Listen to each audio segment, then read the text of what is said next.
Good evening, everyone. Welcome to Island Space. Tonight is Magic at the Museum. We're here in sunny South Florida and we're talking to all the wonderful people tonight. We're doing a fundraiser for this beautiful museum. And we're going to be introducing ourselves to a lot of the patrons of the museum tonight. We are totally sold out. And we just want you guys to get a little glimpse of what this is all about. Hi, Michelle. How are you? Great. This is Michelle McLean. Is that Yes, that is correct. Yes, I know your first name very well, and we are friends all over social media. Different platforms. Yes, we are. How are you? Good. How are you? What are you doing here tonight? Well, I'm here to assist in the one of the rooms with getting donations in. Okay, yeah, so that's what we're here for tonight, you guys, to keep this place up and running. It's a beautiful space here in Broward Mall in Fort Lauderdale, Yes. Florida. And we want you guys to come through. We're going to show you a little glimpse of what everything is about tonight. And we're going to have beautiful Caribbean people from every diaspora of the Caribbean. So Pleasure. See nice you all to later. see you. You look beautiful. Thank What you. are you wearing today? It's Farmico from Brazil. Brazil. So I'm representing Brazil. Okay, great. So all of the islands are part of the Caribbean, and we want everybody to be involved in the Island Space Museum. Bye. See you later. Okay, bye-bye. Okay. Who's this lovely, beautiful tropical woman? This is Susan and Marty. Yes, Hi, guys. Hi. Where are you guys coming from? Fort Lauderdale. You're very close. Yes. We've probably been to all but about 5 of the Caribbean islands. Okay. Love the Caribbean. And we love it. Okay, yeah, it's obvious in your wardrobe. Can you pick that up, right? Yeah, so have you guys been here before to Island No, Space? it's our first trip. No, we're Yeah. excited. We haven't been to the museum yet. Yeah. Okay. This is a fundraiser, you guys, and we're really about promoting the space, showing of all the artifacts from all over the islands. So we want you guys to take a look. Oh yeah, we're anxious to see We're it. thrilled. We're excited. We're very, very, very happy to have you tonight. And thank you for being patrons of Island Space. Okay, we'll see you guys later. We're going to be watching films tonight, and we're going to be looking at the artifacts. So next we have the beautiful, very exotic, may I say, Addie. How are you, How are you? Addie? How are you? Where are you from originally? Well, I'm from Jamaica. Oh, Jamaica, like me. So I'm now a local here now. Yes. Are you in Fort Lauderdale?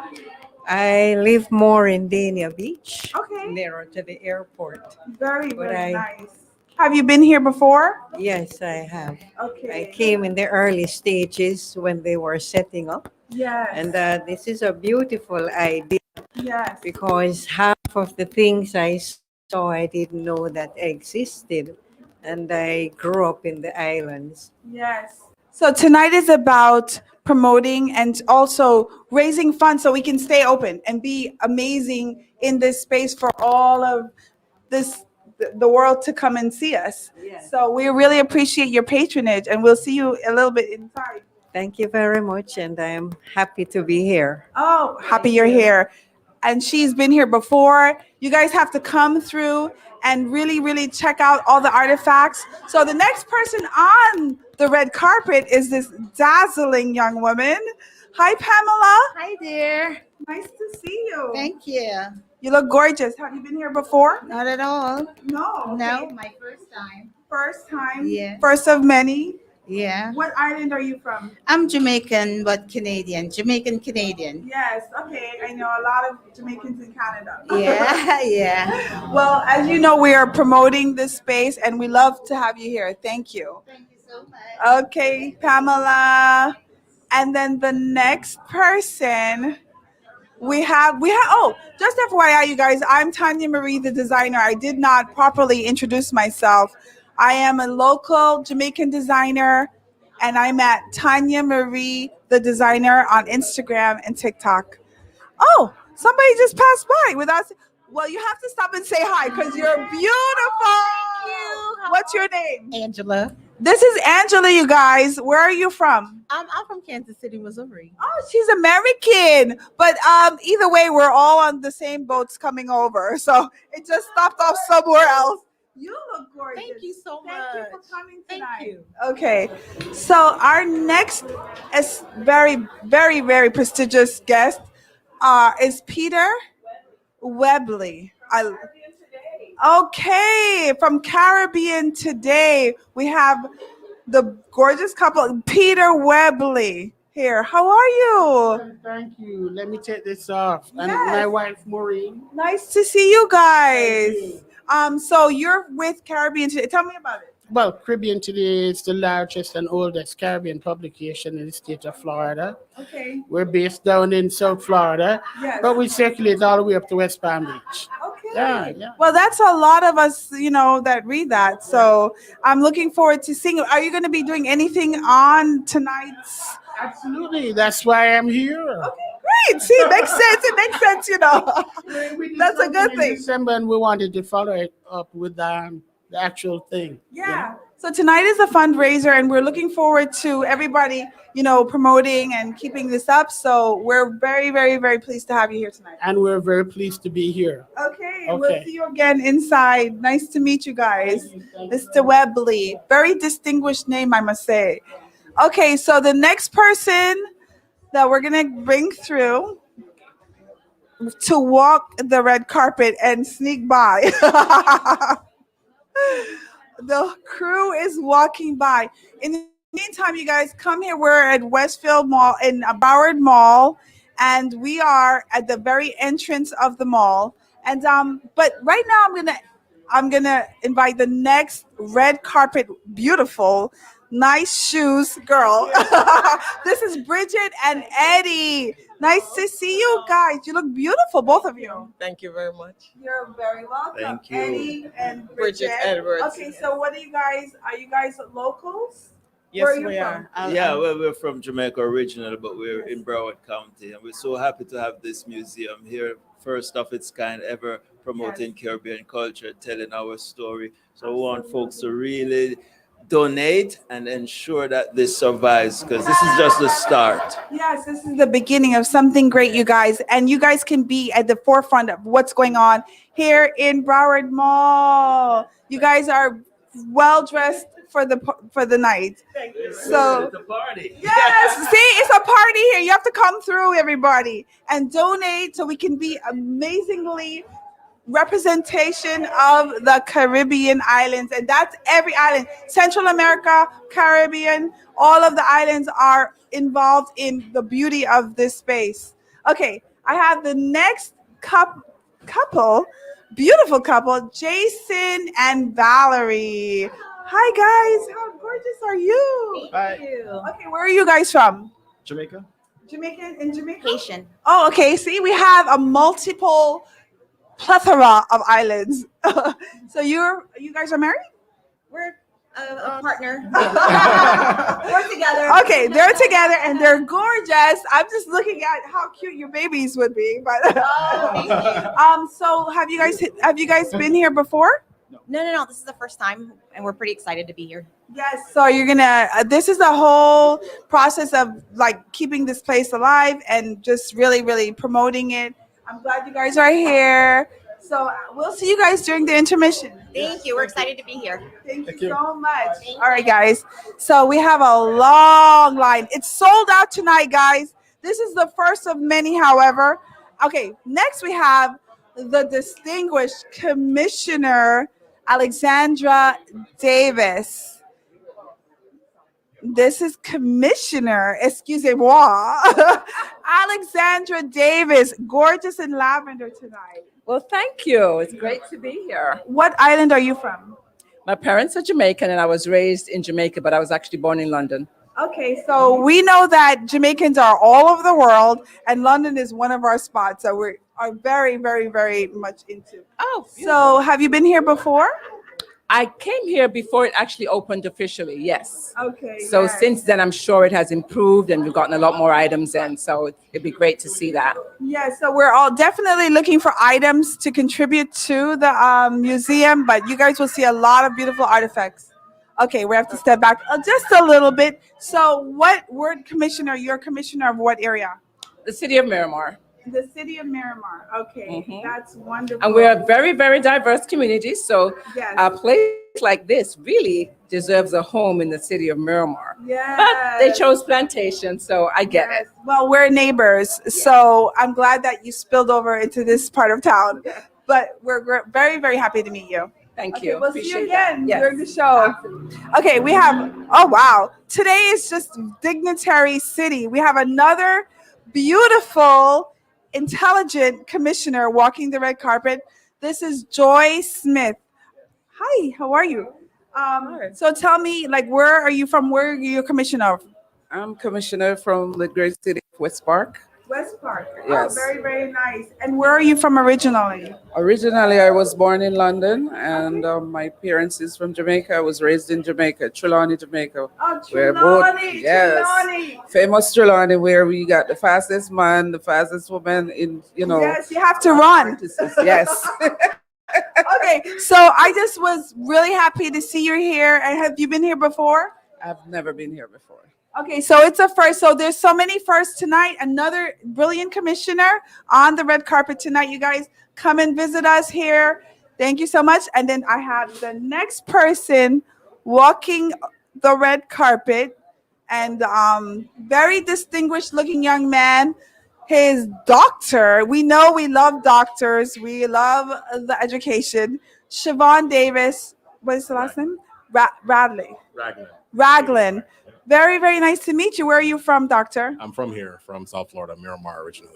Okay, see, we're so happy to have all of these dignified people here. What kind of doctor are you? Pharmacist, doctor of pharmacy. Okay, great. Have you been here before? No, I haven't. It's my first time coming here. So it was nice to hear that you guys opened up a Caribbean specific museum to celebrate our heritage and our culture and our contributions to the world. I just recently moved back to South Florida, and one of the reasons why is because our culture is so represented here versus, where I was living previously. It's not as diverse. Yes. So, Thank you so much for coming, and we'll My talk name is to you again Tanya inside. Thompson, and I am the Executive Director at Island Space Caribbean Museum. We are so excited because today was our very first day of our soft launch. So we've invited a number of our supporters, people in politics and the consulates and the tourism boards, and the people who have helped to bring this project together. It's exciting because we've been working on this for the past year now, longer than that. And, to see everything come together in terms of having our archives starting to be filled with the items that tell you the story of the Caribbean, to see the actual graphical boards on the walls, to see the faces of the people who have come to take stock of what their investment or their support has garnered was really gratifying for us in the executive team. Our board members were here. Myself and co-founder David Muir have been working inside of this space for the past 2 or 3 months to bring it to this space. We've come a long way. There's so much further to go, but we're really proud of what we've been able to accomplish inside of this space and happy with the response we've been getting from the people who have visited with us. We hope that so many more people will come to learn about the history and culture of the Caribbean, where we're coming from and where we're heading as a Caribbean American community. And that's what Island Space Caribbean Museum really is all about. The museum is meant to appeal to a really broad cross-section of people. Of course, our grassroots is the Caribbean community and multiple generations of people from the Caribbean community. But it's also meant to bring people together. So where we are in South Florida, 1 in 4 people was born in the Caribbean. 1 in 4, so 25%. That means that everybody else is Caribbean adjacent, basically. And you want to know who your neighbors are. You want to know that we have shared experiences or what makes us unique and different. And that's what we do inside of this space. So regardless of your age or background or culture, there's something for everyone to learn. And we look forward to welcoming, again, people from the Caribbean and people who just want to learn about us because they love the color and texture of our culture. None of this would have been possible without the support of organizations like the Community Foundation of Broward, organizations like Grace Foods and FPL, and of course Westfield Broward Mall, who has been so gracious by allowing us to be here inside of this space. You hear the music in the background. That's really what we're about, is celebrating this Caribbean culture. We're inviting everyone to visit islandspacefl.org. Follow us online or tag us at islandspace.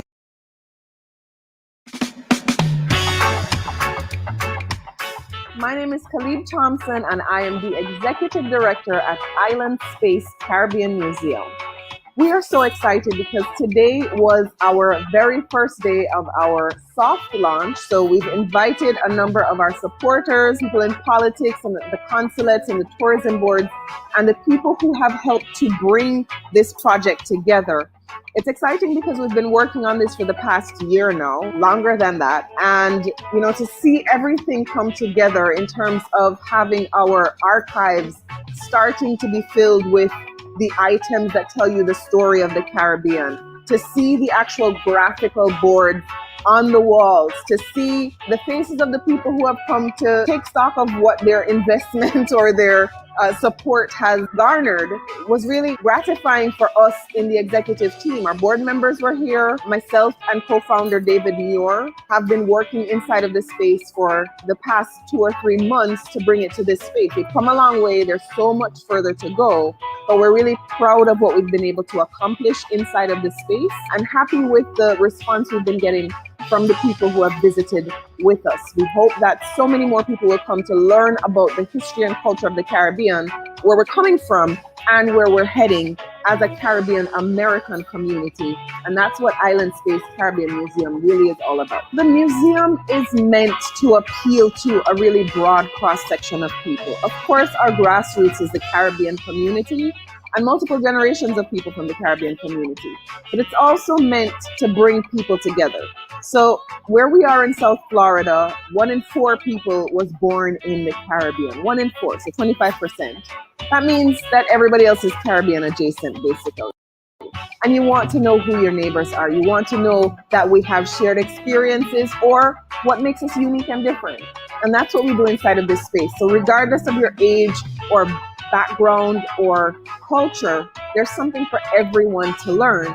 And we look forward to welcoming, again, people from the Caribbean and people who just want to learn about us because they love the color and texture of our culture. None of this would have been possible without the support of organizations like the Community Foundation of Broward, organizations like Grace Foods and FPL, and of course Westfield Broward Mall, who has been so gracious by allowing us to be here inside.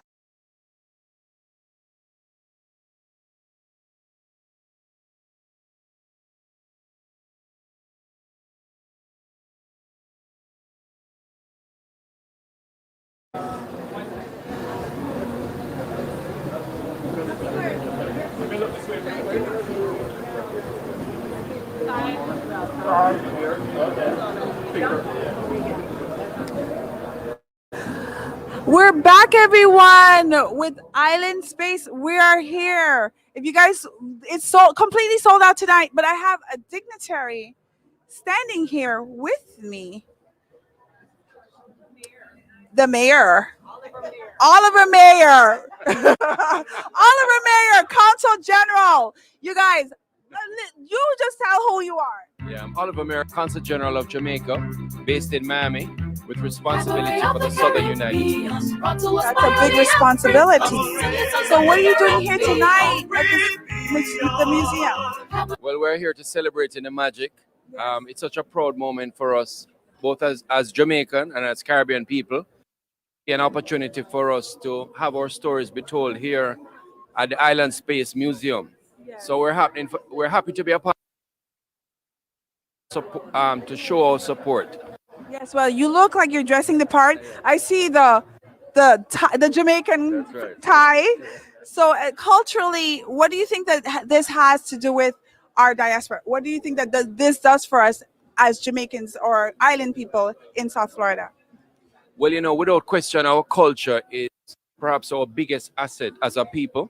Yes. And so just having our stories being told here in one space in the first Caribbean museum, I believe, in the United States. It's an amazing and magical moment. And so I'm going to be asking persons in the community, of course, to continue to support because this is just a start. We will need more persons to rally behind as we expand and have more artifacts reflected here in the museum to tell our stories. I think it's so important. I totally agree. Thank you so much for your patronage, your support. We need you guys. So we're so appreciative. Thank you so much. Thank you.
everyone. We're back and we're getting ready actually to get started, the show. Exactly. I'm really excited. Tanya Marie, thank you so much for doing our red carpet. Hi, guys. I'm Khalid Thompson. I'm the co-founder of Island Space Caribbean Museum.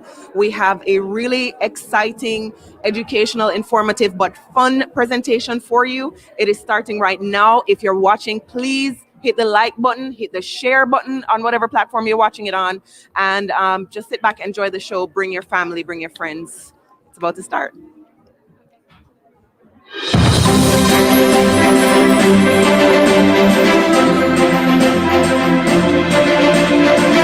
Welcome to Magic at the Museum, the Island Space global launch and fundraiser. Featuring Shaggy, Marcia Griffiths, PJ Patterson, Inner Circle, Kevin Little, Paul Campbell, Otto Bolvin, and more. Hosted by Neki Mohan. Hello, and welcome to Magic at the Museum, the global launch and fundraiser for the new Island Space Caribbean Museum. I'm Neki Mohan, here tonight with some of the West Indies' most beloved personalities, ready to whisk you away on an immersive journey through the vibrant story of the Caribbean. You'll hear from some of our top names in music, sports, art, politics, and media, jump into the history of our energy-charged carnivals and festivals, taste a visual sampling of our delectable cuisine, and enjoy performances from some of the region's favorite stars. Now, I have just 2 requests for you. While enjoying the show, please pull out your phone and connect with us on social at Island Space FL. And 2, this is a fundraiser. So if you can find it in your heart and your wallet, send us a little something. Maybe a little or a lot. We'll take it all using any of the methods below. Now, before the show really gets started, here's a bit about the nonprofit Island Space and its brand new Caribbean Museum.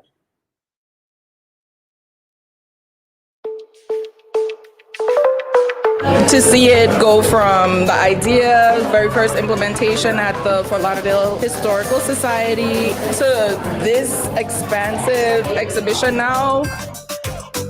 What started out as a traveling collection of culinary artifacts has grown into the first museum of its kind, as far as we know, anywhere in the world. Island Space Caribbean Museum represents all the colors, cultures, flavors, and rhythms of the entire Caribbean region. Our location offers an archive filled with historical artifacts, an art gallery with monthly exhibits, and gathering spaces for small social events. With a team of volunteers, supportive underwriters, and partners who have helped us design, research, and build, we've taken the first step in bringing the vision of a collective Caribbean home to life. Come by and see us soon, won't you? And now, feel the magic at Island Space Caribbean Museum.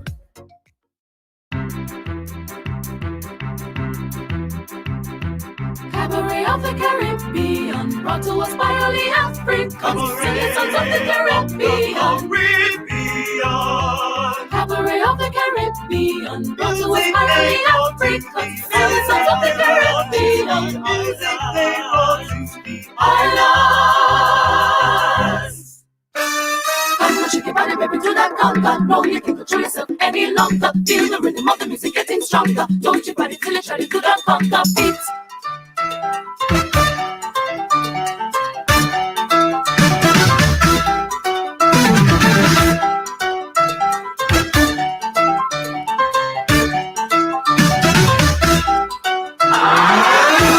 Everybody, gather round now. Let your body feel the heat. Don't you worry if you can't dance. Let the music move your feet. It's the rhythm of the islands, and like sugar cane so sweet. If you want to do the conga, you've got to listen to the beat.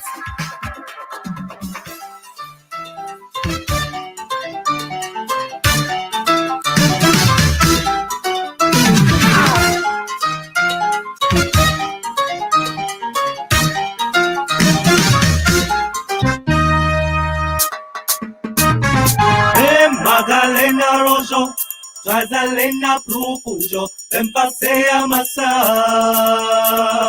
Hoje é dia de sol, alegria de coio, é curtir o verão. Te, te, te, te, te. Te, te, te, te, te. Te, te, te, te, te. Calango, lango, de calango, da patilla, tu cantano, escolina, persona, va a celebrar. De que le tembe que le vida na rosa como que na barria, ocha fia pa que ya. Calango, lango, de calango, de patilla, tu cantano, escolina, persona, va a celebrar. De que le tembe que le vida na rosa como que na barria, ocha fia pa que ya. Te, te, te, te, te. Te, te, te, te, te. Music makes you lose control. Music makes you lose control. Qui joue au fait, pas qu'à comprendre, so qu'à vivre pour si pas ni problème. Pour tous au son, la vie la reine, qui joue au fait pour payer ça et kenbe. Zoukla c'est le médicament nouni. Ça comme ça. Zoukla c'est le médicament nouni. Ça comme ça. Zoukla c'est le médicament nouni. Ça comme ça. Zoukla c'est le médicament nouni. Arboreal,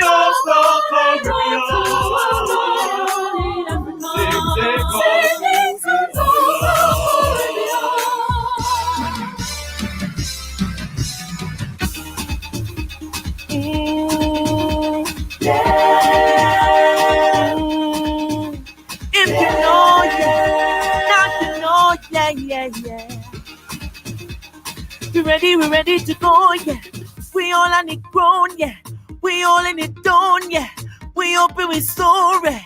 It's Havana Juve morning. Everybody coming in. We're ready to go, yeah. We gon' make them jump. We gon' make them turn up. We gon' make them whine. We gon' make them free up. In this place of bacchanal. What? The sweet botanical. It's carnival. I want you to wine your waist. Everybody on stage. Oh, Lord. If you're coming down from the mountain. Oh, Lord. When you see the beat in the town, you see we're jumping on the savannah grass. The savannah grass. Family, yeah. And we say family. Yes, I know. Nothing hot can sweep with probe. They are like the trees we can't bloom, and they shall slowly fade away.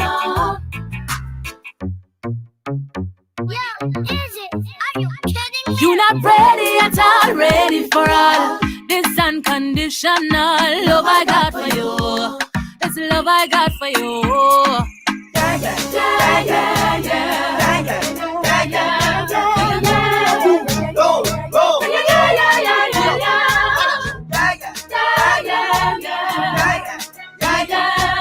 Yeah.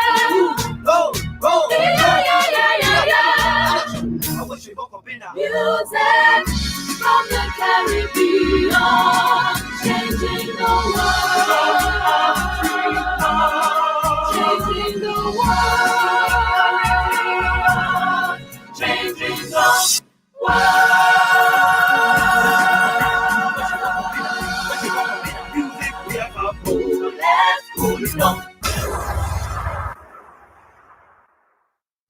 Hi, I'm Khalib Thompson, co-founder of Island Space. Thank you for joining us, whether you're watching on Reggaeville, VP Records, Jamaicans.com, Reggae.fr, or on an Island Space platform. What an amazing performance by our friends at a.k.a. in Jamaica. They do travel, so if you need that kind of energy at your next event, please consider working with them. Our thanks to our musical director, Michael Sean Harris, a founding member of a.k.a., for connecting us with them. It's exceptional Caribbean art and talent like this that Island Space aims to bring to you. Performing art, visual and fine art, and even culinary arts. But to do so anywhere close to the level you just saw, we need resources, support, volunteers, and most of all, dollars. Please pull out your phone right now and visit our website at islandspacefl.org to donate using any of the methods shown below. If you prefer Zelle, please send your donation to give@islandspacefl.org. If you want something tangible for your gift, consider buying a t-shirt while you're on site. And if you'd like to go bigger and sponsor a case or a display in the museum, please contact us at give@islandspacefl.org. I want to acknowledge some of our underwriters, without whom this museum would not be possible. Thanks to the Community Foundation of Broward, Florida Power and Light Company, Grace Foods, True Juice, Crichton Mullings, the Consulate General of Haiti in Miami. Now let's check in to see how our audience is doing. Hey, I'm Larry Mullings, and I'm the treasurer of Island Space Caribbean Museum. Island Space Caribbean Museum is where the Caribbean comes together right here in South Florida. Island Space Caribbean Museum, we're a totally not-for-profit, self-funding 501c3 corporation. We need $10,000 a month to keep these doors open. So anything you can contribute tonight goes a far way in maintaining this dream. We appreciate whatever you can contribute, whether it's a little or a lot. You can give at our GoFundMe account by Zelle at islandspacefl.org, by Cash App at islandspacefl, or you can text GIVE to 833-661-0534. That's text GIVE to 833-661-0534. Please enjoy tonight's fantastic presentation, Magic at the Museum. Please enjoy it this evening, but remember, your help helps us to keep this great Caribbean program alive. This evening, we're trying to raise $30,000. It's going to guarantee our doors staying open for 3 months. So whether you give $10, $30, $300, $3,000, or $30,000, we appreciate it.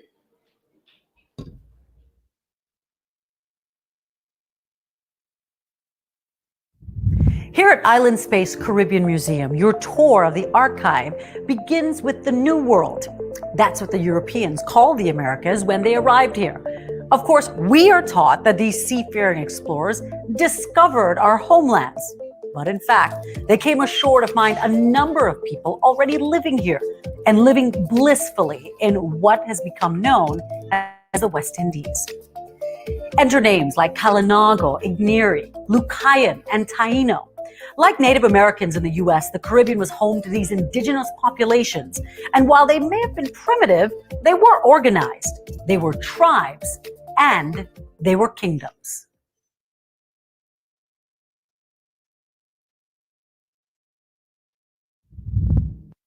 Before the arrival of Europeans, the region now called the Caribbean was home to several indigenous societies. Most were lost to smallpox and other diseases introduced by the colonizers. Others perished during slavery or fled, blending with other cultures. Only some remain today. The Caribbean Sea is named after the Caribs, who call themselves the Kalinago. They are believed to have lived in South America before venturing by sea to conquer much of the Lesser Antilles by the year 1200. The Kalinago were expert navigators who traveled long distances to fish and raid. In the traditional culture, men were warriors, priests, and craftsmen. Women maintained the villages, traded with neighbors, and grew food like cassava and beans. Kalinago attacks staved off Spanish expansion in the region for almost 200 years. Today, about 3,000 surviving Kalinago remain in an isolated region of Dominica, the largest existing settlement of indigenous people in the Caribbean. We know the least about the next two tribes. The Guanahatabe lived in the caves of western Cuba, and the Siboney inhabited central Cuba and Haiti. Both spoke unique languages and hunted, fished, and gathered food rather than farming them. Both were lost to European slavery and diseases. The Taino, Lucayan, and Igneri tribes were collectively called Arawak for their shared language. They inhabited villages from the Windward Islands to the Bahamas near Florida, using long carved canoes for fishing and travel. Although the tribes hunted and fished for meat, they were also skilled farmers and artisans. Arawakan kingdoms were ruled by leaders known as caciques. Small Taino groups remained in multiple Caribbean countries, including Cuba, Puerto Rico, the Dominican Republic, and Jamaica.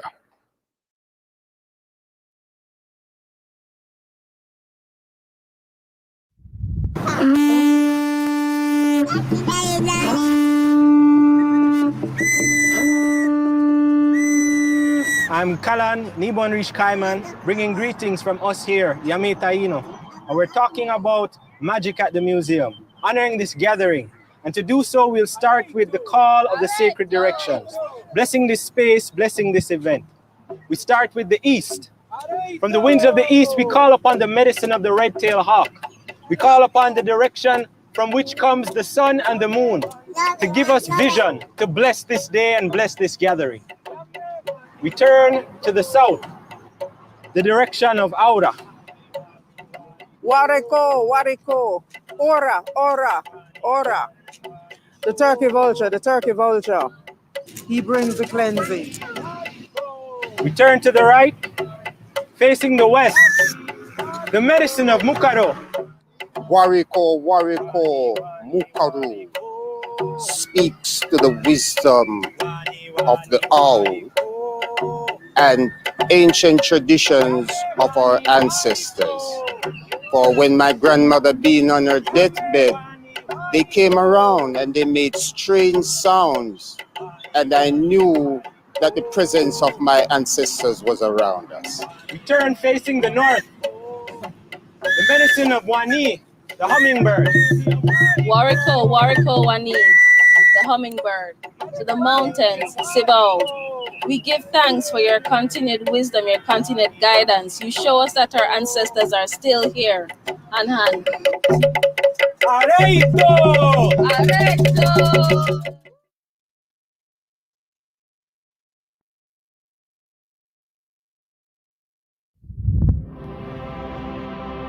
Led by the Italian Christopher Columbus, Spain first colonized the Caribbean in the 15th century.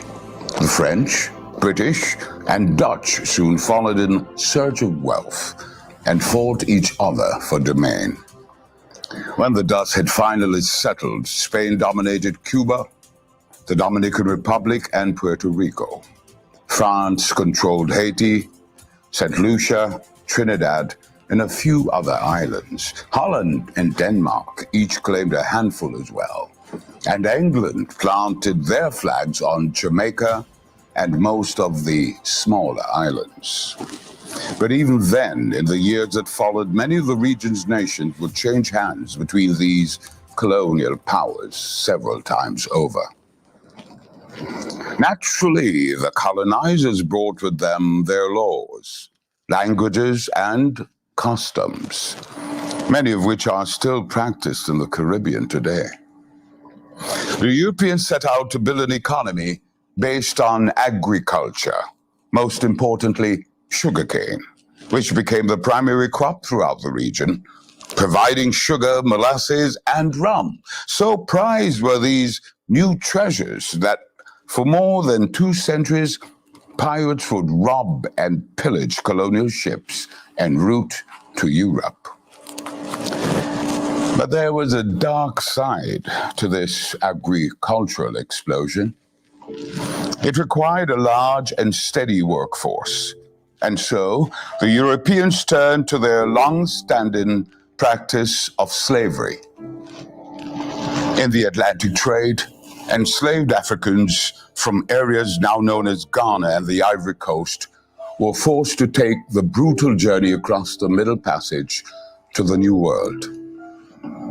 They faced unimaginable horrors.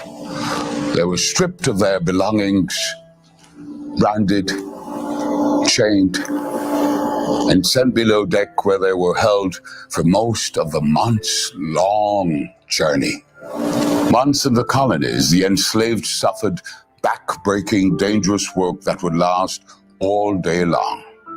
Violence, most recognizably by the lash, was the ultimate motivator.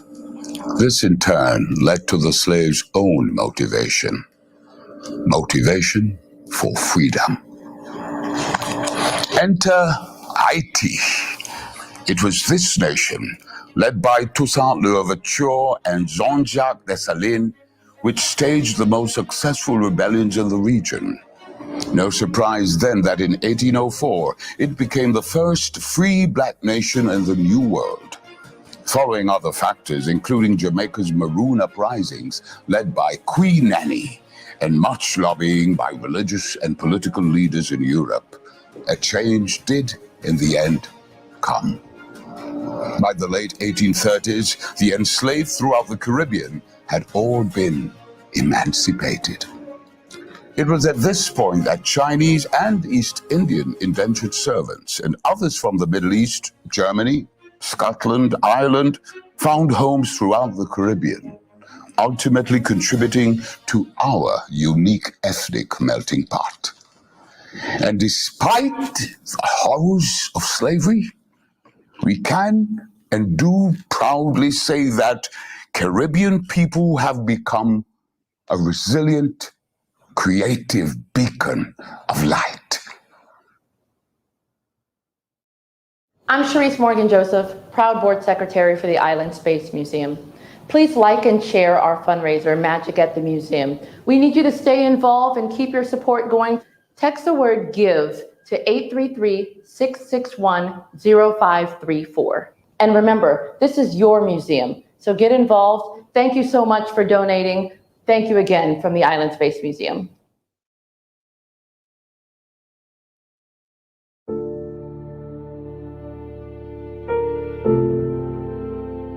Freed out of bondage, you gotta pay homage.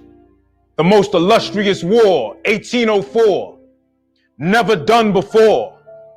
So I quantum leap to 1784. We talked about breaking the chains, breaking the pain. But since our struggle, it's never been the same. I sat at the ceremony, 1791, Wakaima. A brother named Toussaint from African descent, sent from the heavens to represent. A ceremony took place to erase all the scars that took place. Now the war's finally begun to be free. Independence! By any means, led by Dessalines, field of many dreams, haunted by bloody streams just to preserve mountainous greens. Neki Mohan in military attire. No guns, we still exchange fire. We ignite the minds of young writers and gave birth to revolutionary fighters. A quote from Dessalines, Liberté ou la mort. Death before dishonor, no more. How could a young country be so poor? They stole our riches, embarked on our shores, twisted our laws, but we fought for the cause. In 1804, the flag was sown. Now the true bleu rouge is flown. It said, l'union fait la force. The French army thrown off course. They underestimated us, and that's why they lost. Napoleon Bonaparte's army torn apart. To true generals, war is an art. Tattooed the coat of arms in my heart. Haiti, you in my heart. Sat in the cipher of the circle of the spark. First free black republic, we made our mark.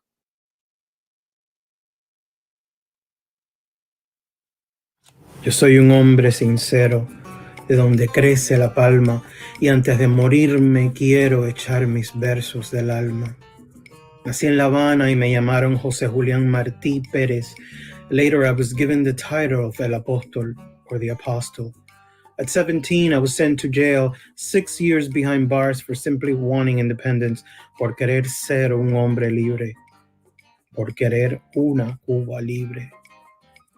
I was sent away to Spain, where I studied law, where I lived among them, where I wrote poetry. I traveled the Americas, went back to the island, and again I was deported, supposedly because of my previous revolutionary ideas. Made stops in various cities in Florida, but it was in New York where I learned the loneliness of being in exile. It was in New York where I poured every bit of my breath for an independent Cuba, for the liberation of the slaves. A couple of years later, I returned to Cuba to join the War of Independence. It was 1895 and my life ended abruptly. Yet, I'm still very much alive, still envisioning una Cuba libre.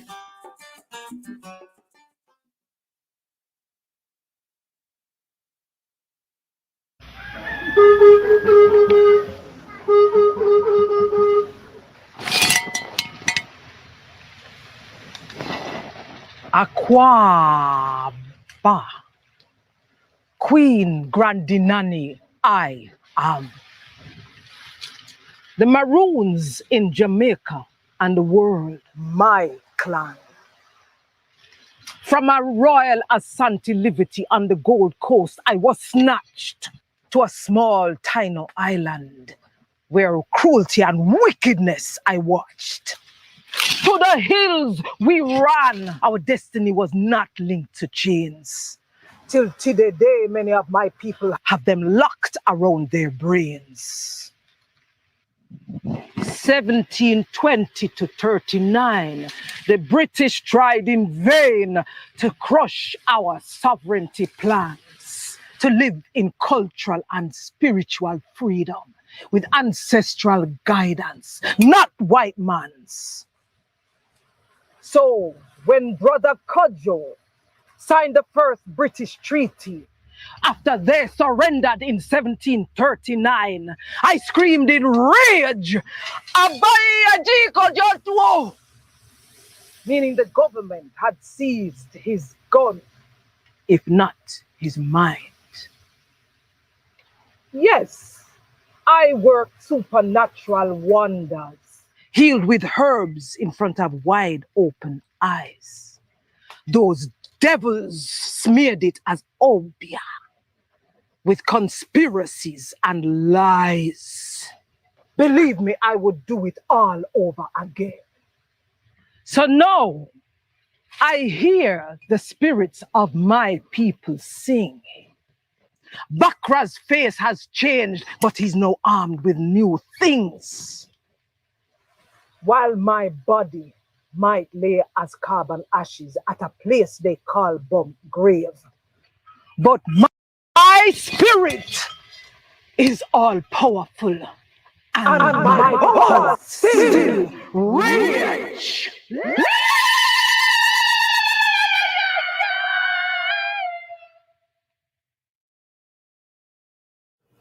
Ladies and gentlemen, Redemption Song.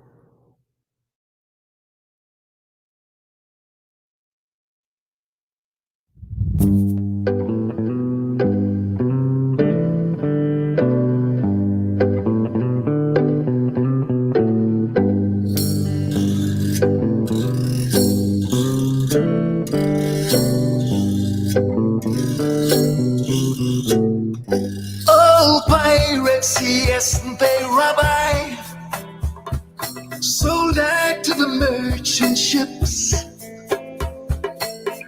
Minutes after they took I from the bottomless pit.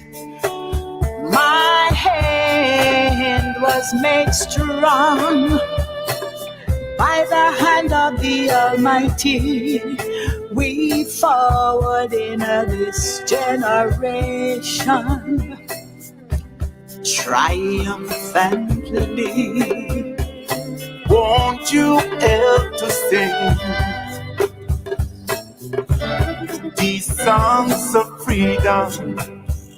'Cause all I ever had, yeah, now redemption redemption songs, redemption songs.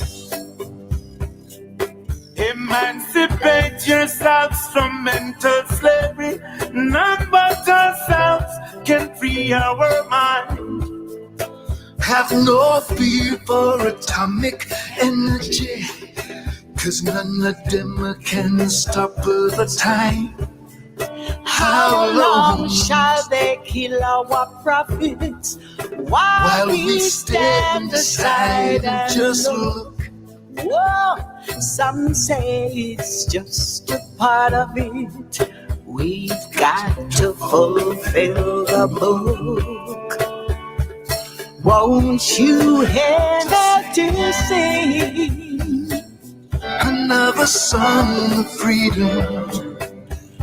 'Cause all I ever had, redemption songs, redemption songs. These songs of freedom. Whoa, da da da da da.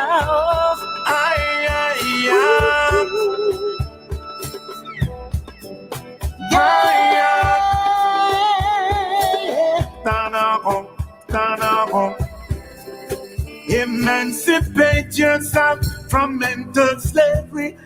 None but ourselves can free our mind. Whoa, have no fear for atomic energy, 'cause none of them can stop this time. How long shall they kill our prophets while we stand aside and look? Whoa, some say it's just a part of it. We've got to fulfill Taboo. Won't you help to sing another song of freedom? 'Cause all I ever had, redemption songs, songs of freedom. Oh, redemption songs, redemption songs. Whoa.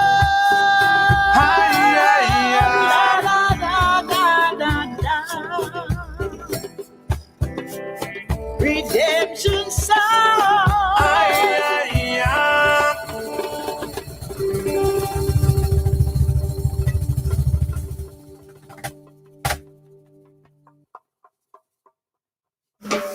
Coming up, PJ Patterson. A walk down memory lane. Chefs of the Caribbean. And an exclusive performance by diamond-selling reggae artist Shaggy. Thanks so much to Paul Campbell for lending his rich voice to our storytelling. Thanks to Kasik Kalan and the Jamaican Tinos, as well as the production team at ACS Film Company, Anthony Slaney, Max Earl, and Delroy Dean Johnson. Thanks to Manuel Lopez, Mecca, and Makeda Solomon, who represented our Caribbean freedom fighters. And our eternal thanks to Marcia Griffiths, Willie Stewart, Michael Rose, Wayne Armand, Sons of Maestro, and Jaleel Jones for that amazing performance of Redemption Song, recorded at Inner Circle's Circle House Studios and produced by Michael Sean Harris and Grammy winner Winston Blackout Thomas. To see more content like this, you must support the arts. Do it with likes and shares, yes, but also please reach into your wallet. Whether you're local or international, get a membership. It's only $25 a month or $250 for the year, and you'll have access to exclusive events, free entry to the museum, discounted services, and more. Get t-shirts for yourself and your family. They're only $25 each, and they make a great gift whether you say sac passe, wagwan, or keloke, or just give what you can. Every donation helps. I'd like to recognize and thank our board of directors, advisory boards, and event volunteer teams for keeping us on track. Again, we want to recognize our major underwriters, without whom Island Space Caribbean Museum would not be possible. Thanks to the Community Foundation of Broward, Florida Power and Light Company, Grace Foods, True Juice, Crichton Mullings, the Consulate General of Haiti in Miami, and Westfield Broward Mall.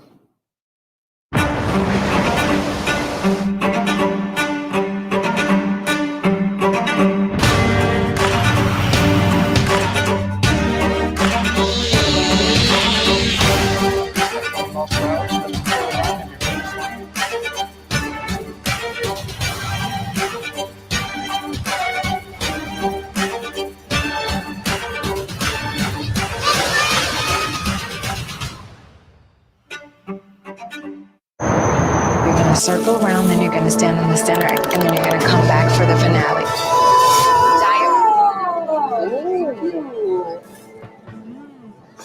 Come on, it's time to go. It's a ragamuffin and Caribbean style this. Yeah man, this is the real Caribbean inside. Enjoy Grace patties in mild beef, spicy beef, curry chicken or vegetable. Find it in your supermarket freezer. Now let's check back in with Larry to see how the fundraising is going. Ladies and gentlemen, Larry Mullings, treasurer here again. I hope you're enjoying Magic at the Museum. For those of you listening all over the world, I'm sure you're shocked by some of the information that you're getting. I'm sure you're shocked how little you knew of the Caribbean. And this is what Island Space Caribbean Museum is about. Thanks a lot to the people who are already giving on Zelle, on Cash App, on GoFundMe. Please tell your friends about Magic at the Museum. Share the link with them. Invite them to come on. Beg them to give $30 or $300. We can't tell everybody thanks because there are many people giving, but there are a few special people we want to just quickly mention. And I'm going to ask my assistant accountant to just tell you. A special thanks to Commissioner Alexandra Davis, Miramar Mayor Wayne Messom, Diana McGowell, and my uncle Bevin Johnson.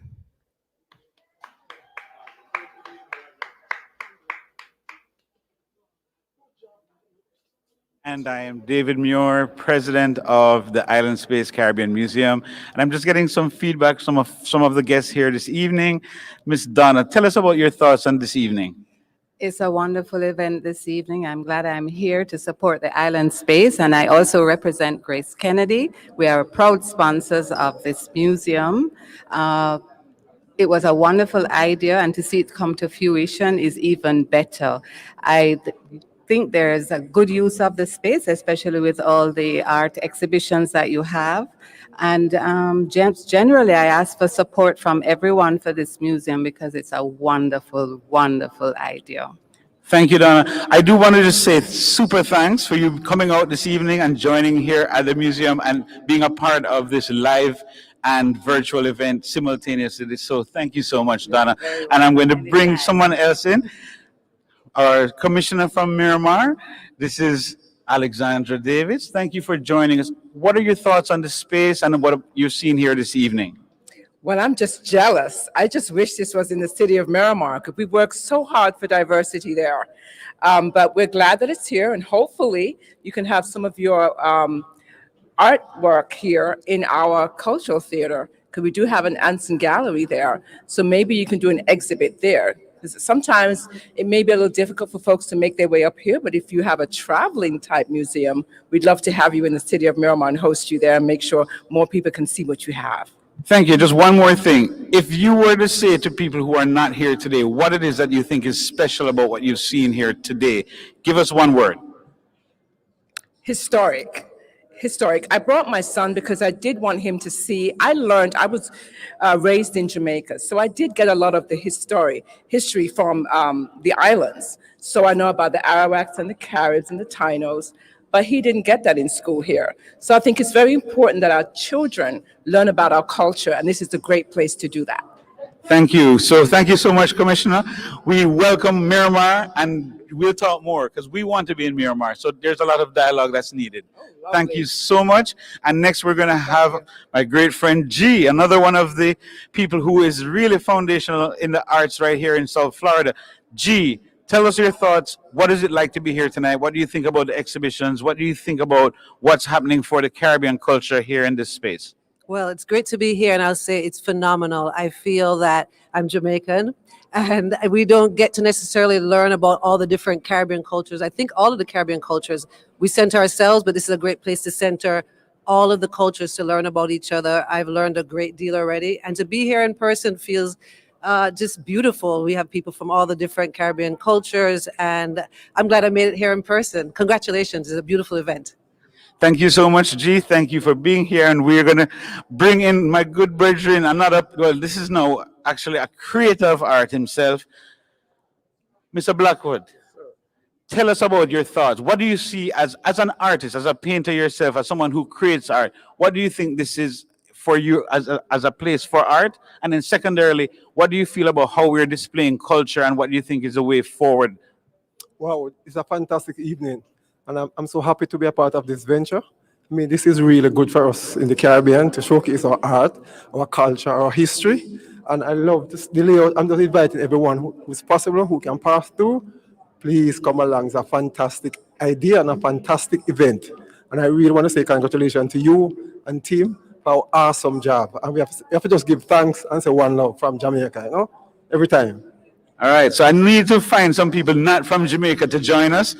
But I do want to say to those who are here, now is a great time for you to just get ready for the next segment of the show. So please, everyone, understand that what we want you to do is to take this moment to give. If you haven't done so yet, log in on your phone. You can give by Zelle to give@islandspacefl.org. And you can do that right now. We're going to have lots more programming on the screen, but I want to make sure that everyone who knows this is a great time for you to just take out your phone and to make that first donation. We're happy. We'll take $25 and we'll take $2,500. Whatever is in your budget, we're happy to have it.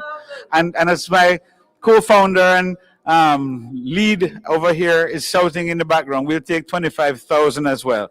I know that those who have those types of funds don't need to be prompted, that you will give it directly. So I just thank you. Give what you can.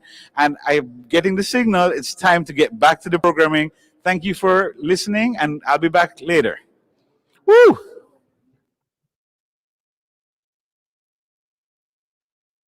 At this point in our tour of the Island Space Archives, we explore the concept of our evolved identities, who we would become. How did we come into our own on the foundation of warring factions and newcomers with a hostile agenda? Well, somehow we did. European, African, Asian, Middle Eastern, and indigenous peoples now had to share the same space while merging cultures. That's why the Caribbean is the original and ultimate melting pot of the world. After breaking away from the colonizers and with the freedom to determine our own way forward, we had to decide how to govern ourselves, live together, communicate, and develop our economies.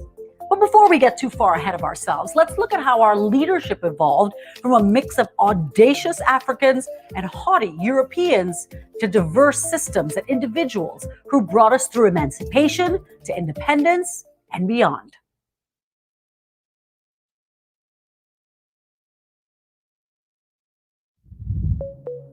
In the 1930s, there were eruptions toward what was called the British West Indies. It was a revolt against the degradation spawned by the plantation system in the aftermath of emancipation. The resistance was everywhere and could not be defeated by the imposition of more oppressive measures. Eventually, universal adult suffrage was granted, and there emerged a new generation of indigenous leaders. Bustamante, Norman Manley, Thurgood Sr., Robert Bradshaw, Blantley Adams, and Marichaud in Grenada, to name but a few. By 1973, the majority of British Caribbean territories had become independent nations, and a body of these governments, unified in promoting regional cooperation and economic growth, was formed. From that moment on, CARICOM banners flowed proudly in the world market. While names like Eric Williams, Errol Barrow, Forbes Burnham, Michael Manley, John Compton, Chetty Jagan, and Dame Eugenia Charles set a strong foundation for the region, the torch has now been placed in the hands of our current generation of leaders. In the USA, sons and daughters of the Caribbean have also shone brightly on the nation's governance, from Alexander Hamilton, the first Secretary of the Treasury, and now to the first female Vice President, Kamala Harris. The prophetic work of Marcus Mosiah Garvey paved the way for the likes of Martin Luther King. They all have Caribbean roots that are strong. And you know what roots do. They grow. The Caribbean, about which I speak, is not confined to the English-speaking islands, or what Columbus saw when he lost his way. It stretches beyond all countries which are a part of the Caribbean Sea, to all those nations whose waters touch our Caribbean shore. There are no mountains too hard for us to climb, and together, the Caribbean will achieve success in every sphere of human endeavor. Now moving from purely plantation-based economies under colonialism and slavery, the new nations of the Caribbean had to find their own way to develop their brand and their brand new economies. And while it may be true that tourism has emerged as the region's leading revenue generator, the West Indian economy has evolved to rely on so much more than sun, sand, and sea.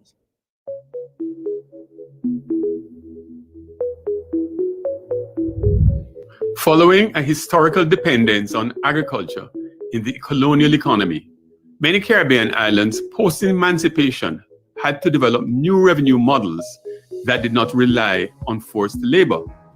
But staples like bananas, citrus, sugar, coffee, and spices remained key. So as other world regions began to produce agricultural commodities more cheaply and on a larger scale, the Caribbean began to look for other revenue earners. Enter tourism. This income powerhouse started in the 1800s when seaside resorts were developed for the curative benefits of bathing in the sea and breathing in the warm air.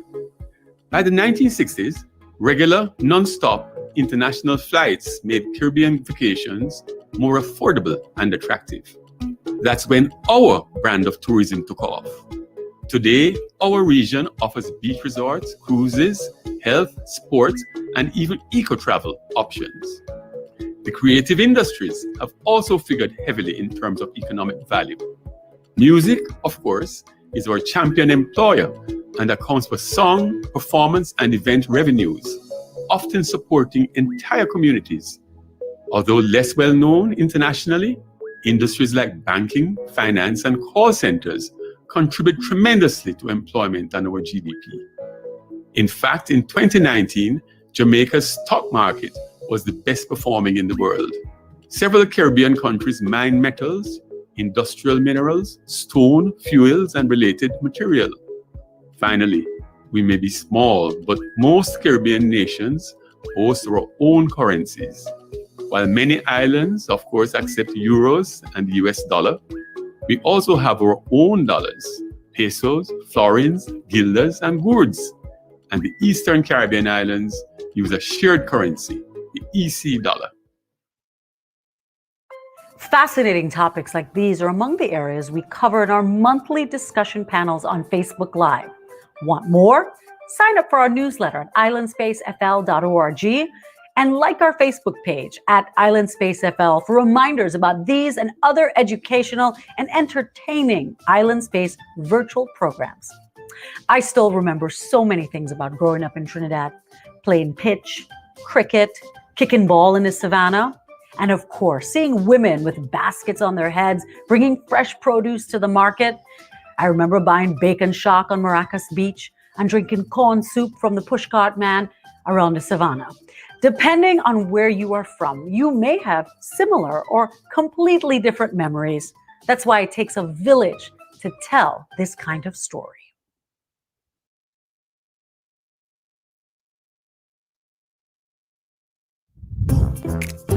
If you say Barbadian fast, Barbadian, then people just shorten it and used to say Bajan. Puerto Rico means rich port, but the original name was Borican or Boricua or Borincano is the way we used to call ourselves. This name is become from the Taino tribes. The Jamaican language speak bad, you know, man. Some of the things that you say in Jamaican language, you just can't find English words to express it as efficiently and effectively. Or you look in somebody's bedroom and it's very untidy. You say, the half of your room stands so it's a chaka chaka. And it says everything. Everybody had 3 different types of clothing, okay? You got your church clothes. You got your school clothes, which is typically a uniform, right? And then you got what we call the home clothes, which is shorts 99% of the time, or just pants that get too small and you cut them and then they became your home clothes. We're more strict in the Bahamas, meaning that you dress in uniform, you gotta be neat from head to toe. You have to be well-mannered. I got my butt beaten quite a few times. And anytime we decided to go hang out, which we call lime in Trinidad, anytime we decided to go lime after school, we would get into big trouble. And it was well worth it for me. Well worth it. Every Friday in Oysters is fish fry. Marlin, shark, kingfish, you know, of course, flying fish, all in a little container, big container for you. There's so much food, eh? And you listen to either somebody playing steel drum or soca music over there or reggae music, whatever. There's music all over the place. Just party.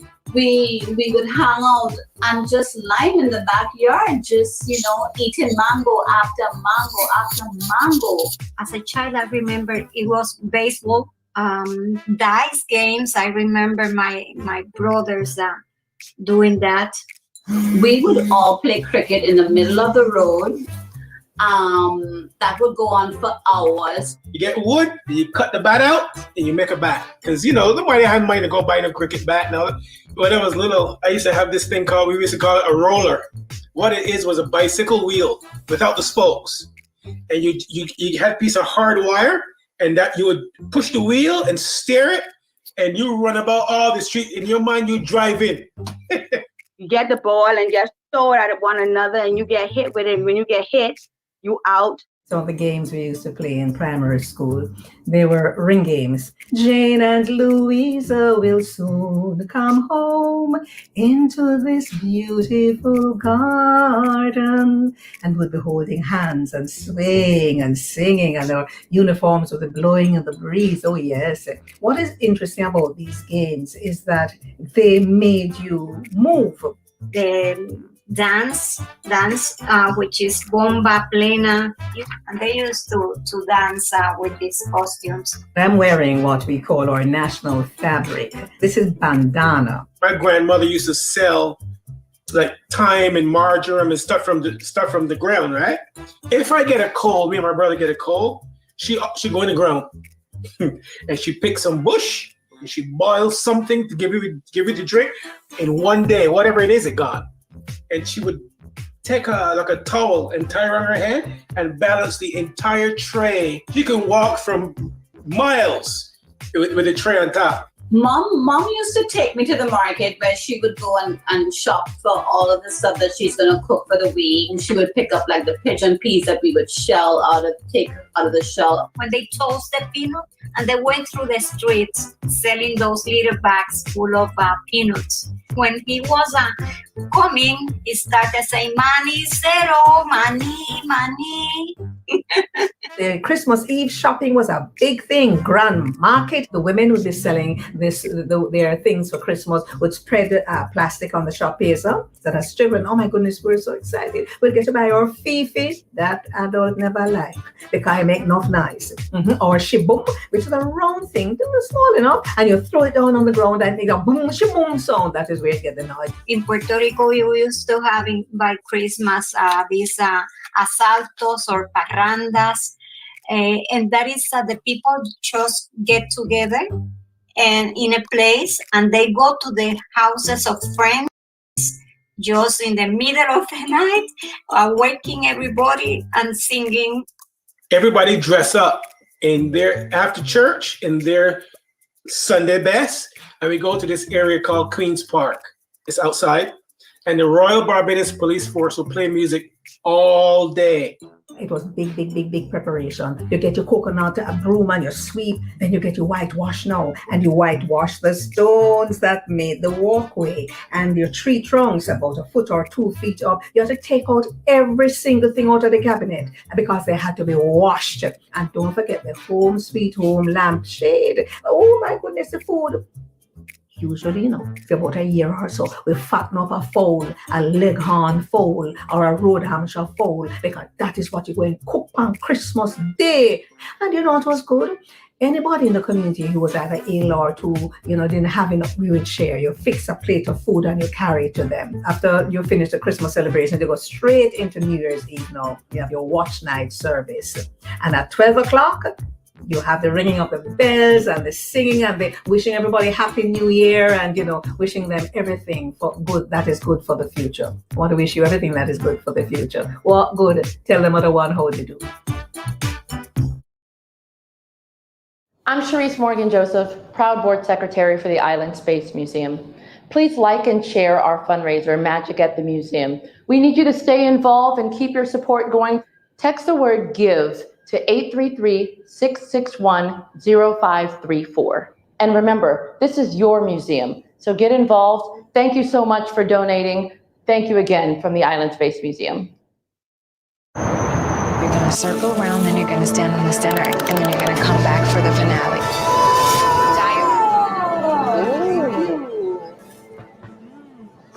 Come on, it's time to go. It's a ragamuffin and Caribbean style this. Yeah, man, this is the real Caribbean inside. Enjoy Grace patties in mild beef, spicy beef, curry chicken, or vegetable. Find it in your supermarket freezer. Out of many one people, out of many one juice, out of many real fruit, but there ain't no substitute. We put the best fruit in, pour out enough love in, bring out the sunshine in and the true juice. This is the juice of Jamaica. Every fruit, every tropical flavor. When you feel the heat, you know say you are beat true juice with your neighbor. Out of many, one juice, true juice. Before we move on to my favorite segment of the show, here are some other ways you can support Island Space Caribbean Museum. We already have many of the items you just heard about here in the archive, but we need so much more. Look, I see some dabblers here to make roti, but oh God, all you ain't got no tower to cook it on. So check your garage, your storage, your basement for all them old time things that would help tell our Caribbean story, and consider donating them. Call 954-999-0989 or go to islandspacefl.org. Let's go eat.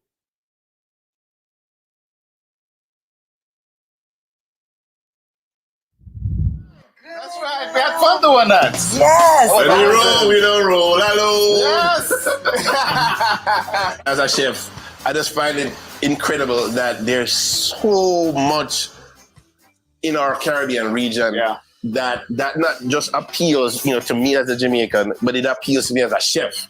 One thing I can tell you is that our food is not fast food. It's very nutritious. It has a lot of natural flavors, and it keeps us healthy and strong. I'm sure that we all have something in common. Is that we were raised eating real farm food. Let's say, whenever I went to the countryside, my grandparents, the first thing they do, let's say, I'm going to kill a hen. We were going to cook this hen, and it's totally different from what we have now. So then, what's some of the main things, the main foods from DR?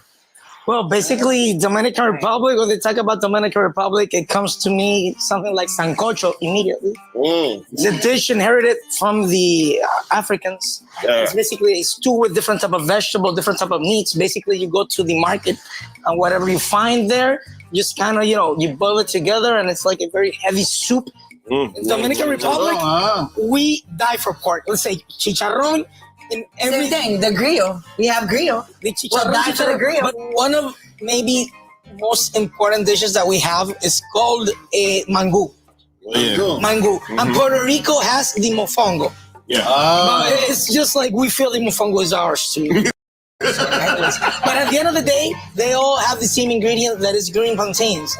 And Santo Domingo, Dominican Republic, we are plantains. That's like our main vegetables. And one of the things as well that we also celebrate in the Virgin Islands with breakfast, we've got the coconut dumb bread. So a slice of cheese, warm coconut dumb bread, joined with some bush tea. Bush tea. Bush tea. Bush tea. You can't forget, bakes, and the Johnny cakes and all that good stuff. Those are all. Yes, and of course we got the, what do you guys call this? We call this a pate.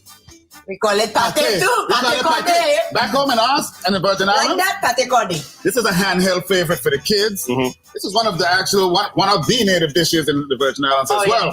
We fill this here with conch, saltfish, beef, eggs, veggie pate. Yes. Eat it for breakfast. Eat it for lunch. Yes. Well, that's mainly one of the dishes that I'm more proud of being Dominican. It's our empanadas. Empanadas. They're totally different. They're made from cassava. Yuca. You call it pate, or we call it pati.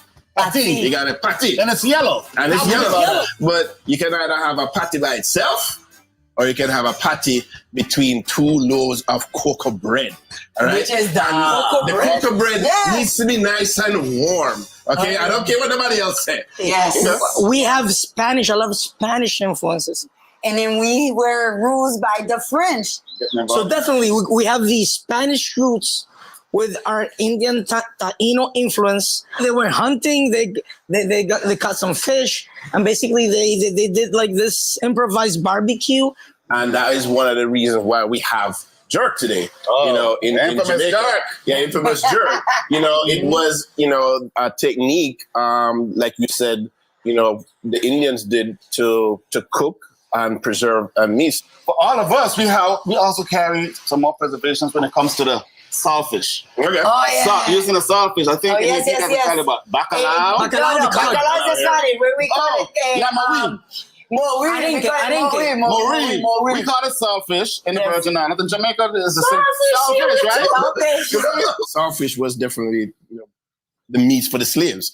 It transported well on the slave ships. Saltfish became part of our staple for the island. For us in Jamaica, we have this whole family thing that's important to all of us. Getting together, Sunday morning breakfast, ackee and saltfish, dumpling, banana, yam, we do the green banana with the saltfish. You got the British Virgin Islands, and you got the U.S. Virgin Islands. Virgin Islands, okay? I'm getting hungry. Our national dish is fish and fungi. We take this polenta, the cornmeal. We boil salted water, butter, okra. So you're talking about fungi, and it's called something else in other Caribbean islands. Barbados is cuckoo. And so in Jamaica, we also have a version of it too. But the funny thing for us, it's just ton cornmeal. Ton cornmeal. Yes, you don't want to say it any differently. Ton cornmeal. So some of the other things that I know the slaves were eating was pig feet and pigs. Yes, the wild pig. Yes, so all the things that they didn't want. The pig organs. The slaves were eating. So when we're talking about all the organs, we have something that in the Dominican Republic we call frituras. In the Virgin Islands, we have something called a bullfoot soup. The Latinous nature of that, the dumplings and the dumpling, and all that good stuff. You go to your carnival in Trinidad on the street. sauce, pickled pig feet. You got chicken foot sauce, pig foot sauce. I'm a carnival freak. I'm a carnival freak. And that means, when I say roti, it is not just, for just the Indian people. Roti from a Trinidadian peoples, man. So roti, doubles, okay? We want some dal, we want some paratha. We have the carnival in February. It's usually very big, and that's where the minority makes their big money. Because they're able to go doing those 3 days of carnival, of partying, drinking, dancing, partying, having the best street food ever. I'm talking the beignet, I'm talking the fried pork, the griot. So by the way, that's what we do for carnival. But for you guys, what do you guys do for the holidays? Virgin Islands, oh my Virgin goodness. Islands. We love tarts.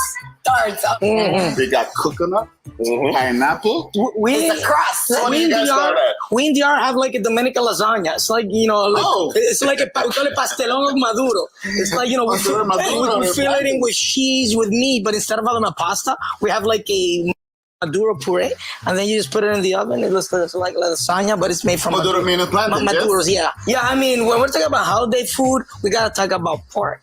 Roasted pork. And there's something about cooking the whole pork that's another experience. You gotta have the pasteles en hoja. That is the type of is inherited by Africans. Mainly you use plantains. You use malanga, you could use some squash, and then you kind of roll it over plantain leaves. But you can't have Jamaican holiday.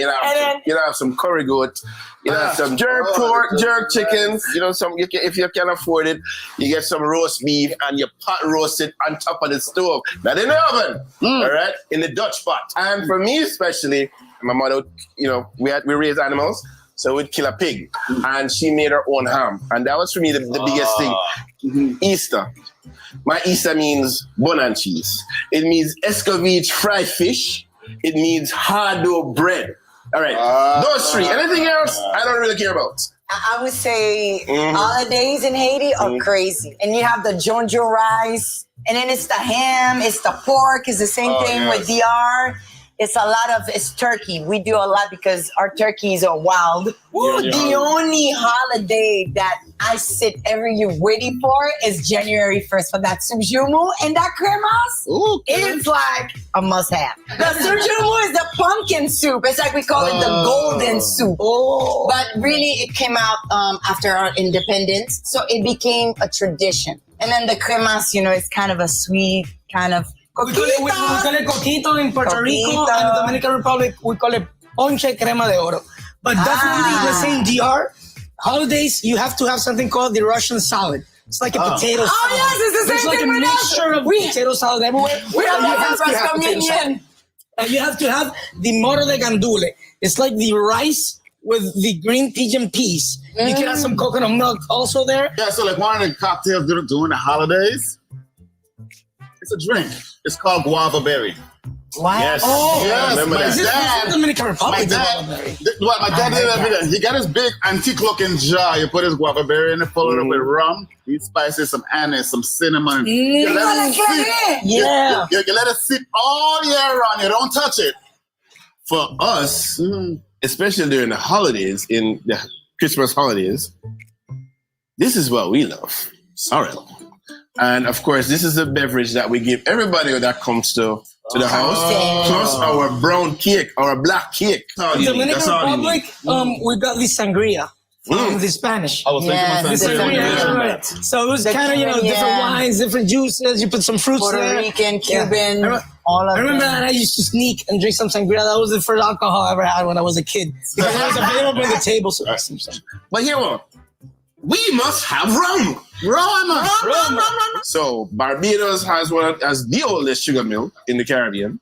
Mount Gay, Appleton Estates in Jamaica, Babankou in Haiti. You guys, Crucian rum. Crucian rum, baby. What's the rum in there? Brugal. Babankou has left me on my behind all 3 times that I've been to Haiti. And that's all I'm going to say. Thank you very much. Cheers. Good time. Let's go, baby. That's right. Cheers, baby. Coming up, a history of Caribbean sports featuring Otto Bolden and Jimmy Adams. A look at the identity of Caribbean music with Kevin Little, Patricia Chin, Inner Circle, and Gordon Henderson. Plus, a performance by our headliner, Shaggy. When we started bringing this museum together, we reached out to our community for help, and some spectacular people answered the call. It's because of people like these, our invaluable volunteers, supporters, and team members like Ariane Richardson, Garth Rose, and Denise Harrison, that this place was able to take shape. Marjorie Stanberry opened the doors and greeted our guests with a warm smile. Luki Chong was our co-producer on this presentation, and Eddie Edwards, Magic, Judy, Sandra, Fern, Cher, Naisha Nicholas, and so many others have given of their time and talents to help bring it all together. Some of them even brought friends along for the ride. Thanks to Derek, Maria, Cheryl Ann, Faye, and Candice for that awesome walk down memory lane. From our Taste the Islands TV show and our Taste the Islands event, we always learn so much from our chefs. Thanks to Irie, Winston, Tia, and Danny for letting us listen in on their culinary conversation. Our thanks to Wayne Chen for sharing his expertise on finance and economies with us. And last but not least, our sincere thanks to former Jamaican Prime Minister Percival James, or PJ, Patterson. We did have longer conversations with all these great people. Please subscribe to Island Space FL on all social media platforms to know when we roll those out over the coming weeks and months. This event and this museum would not be possible without the support of Westfield Broward, Community Foundation of Broward, Florida Power and Light Company, True Juice, Crichton Mullings, the Consulate General of Haiti in Miami, and our friends at Grace Foods.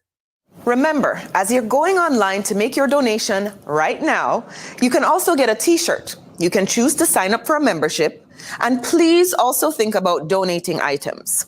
Have a look in your garage, your attic, your basement, and if you find period-specific clothing or culturally relevant household items or special memorabilia from times gone by that you believe might find a home with us, please consider donating it. As always, visit our website at islandspacefl.org and go to Donate Items. Now, let's head back over to our on-site audience. Yes, yeah, the speakers are loud right behind me. But listen, this is another great chance to give. If you're here on site and you can see me, then you know I'm speaking to you. But if you're out there watching, then I know I'm speaking to you as well. Great time to check in to give. You can give a number of ways, as they've been telling you. Now is the perfect time. Suzanne, come and join me. Hi. So I just want to ask you, Suzanne, you've been here all evening. What are your thoughts, real quick, and what do you like the most? I'm really impressed. I'm thrilled. I've spent a lot of time in the Caribbean, all through the Caribbean, but seeing this get started here in South Florida, this is wonderful and very important, I think, because of folks from all those islands. I love it. What's the best part? Maybe the meat patties tonight. I'm sorry. I love the video. But let me just say, my husband hasn't eaten meat for years. We love those meat patties tonight. I'm sorry. Well, I thank you so much. I'm going to bring Chef Irie on, who was just in that past segment. Chef Irie, just give us a word. Thank you, Suzanne. What's going on, Chef. Man? Hey, what's going on? What's going on? What am I doing? What am I saying? You know, brother, this is love. We love your segment. I want you to just say, what does this mean to you? Tell us really quickly in a nutshell. What does what we have here today mean to you personally? I think this is gold. This is a gem that we all need to support, not just every once in a while, but all the time. Tell your friend, tell your family, tell everybody, all right? Because we know what culture means to us as a people, and this is just the beginning of something that I think is going to be huge. Thank you. Yes. And I want to just keep it moving. I want to bring on, I see some other great people here that we can interview. Peter Webley, are you up next? Jump in, Peter, because I see another great friend coming right after. Peter Webley, Caribbean Today. Tell us your thoughts really quickly tonight and the meaning of what's here. Well, let me tell you, if there is an effort that we should all be throwing our dollars behind, our energies behind, our efforts behind. This is it. If you've not come here to see what's going on here, you've got to get here and see it for yourself. This man, No, no, young it's man. not me. It's about all of us, and it's about the unity of the Caribbean. I thank you, Peter. Listen, it's all love, not about David Muir. No, it's Thank not about you. David Muir, but it's about his vision, and it was put together by a team. Team is everything. It is. And David is the spear. Thank you, Peter. Thank you so much. Mayor Rogers, come and say a few words to us. Tell us really briefly, what does this event mean to you, and what are your thoughts about what we have done here in this museum? David, this is amazing. And I would just encourage everyone, if you did not visit this museum, if you have not taken the time, this is historic for our community. And I would love for everyone to make a contribution. How about that? Am I doing well? You're doing great. I know you would love that. It is so important for us to sustain this museum here for our community. Caribbean Heritage Month, we're so, so very proud of you and what you have done here. Thank you very much for inviting me. Thank you so much, Mayor Rogers. Yeah, exactly. I like the hands clapping, but I would like them even better if they put them in the pocket and pull out the credit card and run it through a donation. Again, we're asking $25, $250, $2,500, $25,000. Whatever you can afford, we need it to help sustain this space. We're not asking for personal. This is about our community. Let's build on what we've started. And I know they're giving me the wrap-up signal, so I'm going to say, until I next come back on, keep thinking about how you can give, not just your financial, but also artifacts that we can help to build out the museum. Thank you. Space Museum, Caribbean Museum, qui j'en ouye, nom c'est Mecca, a.k.a. Grimaud Marcelin. M'a demandé nous toutes, c'est pas haïtien seulement, mais demandé nous toutes, pour connaître que nous sommes seul Caraïbe nous hier, One Caribbean. Demandez nous par donation pour aider le travail que Island Space Museum a fait dans Broward County. Chaque county faut gagner un museum comme ça. Parce que Kounia, ça n'a fait un travail que n'a fait qui est un bel travail, n'a exprimé tête nous, n'a bail comme si pays a love. So c'est pas dans Haïti seulement, faut nous connaître que chaque pays a une culture payo, une tradition payo que nous voulons ouais, nous apprendre, nous ouais qui gens nous différents, nous ouais qui gens nous ensemble. Si vous avez des donations pour aider le travail que nous fait dans Island Space Museum, vous voyez comme nous dans Zelle to islandspacefl.org. Ou bien Cash App si nous gagnons dans Island Space FL. Et puis après ça, texte give to 833 661 et 0534. Merci en pile, c'est un seul Caraïbe nous y aidez-nous bâtir un travail qui a bénéficié nous toutes. Merci.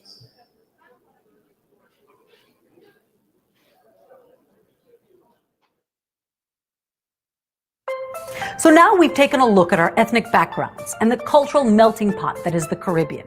And over the years, that wonderful diversity has slowly bubbled and distilled into what has become a robust experience of colorful, vibrant, and truly unique traditions.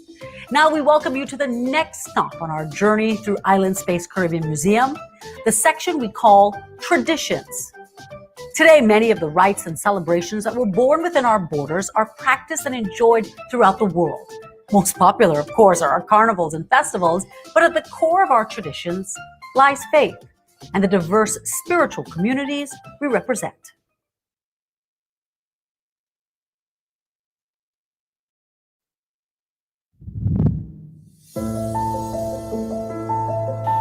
Despite its diverse cultures, the Caribbean still holds Christianity, introduced by the Europeans as its dominant religion.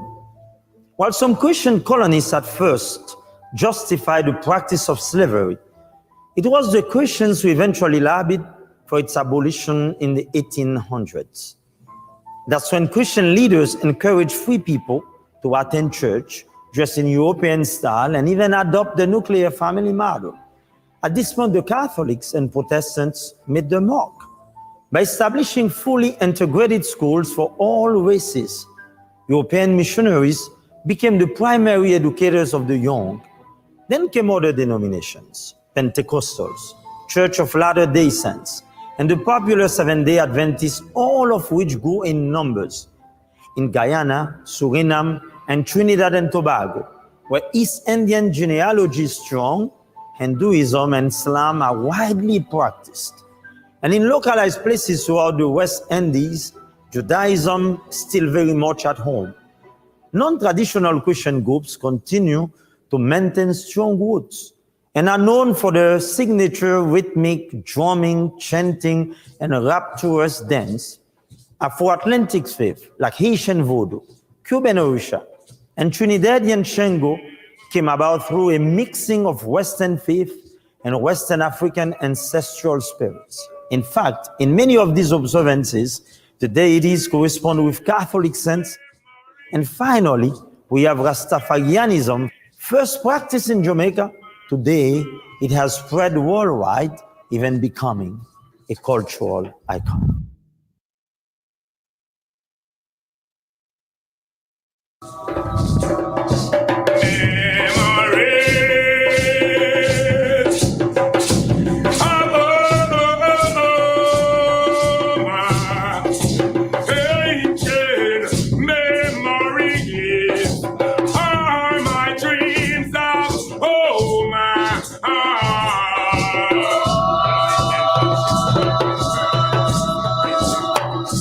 Rastafari has been through so many tribulations, and it is the sound of our drums that has kept us together.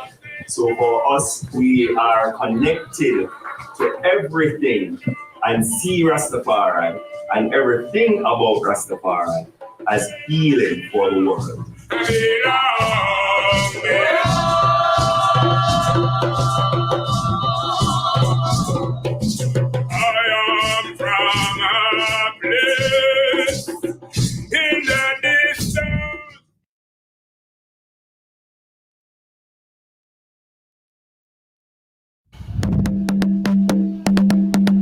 Vodou is spirit. Vodou is the way in which you see the world, the way in which you interact with the world.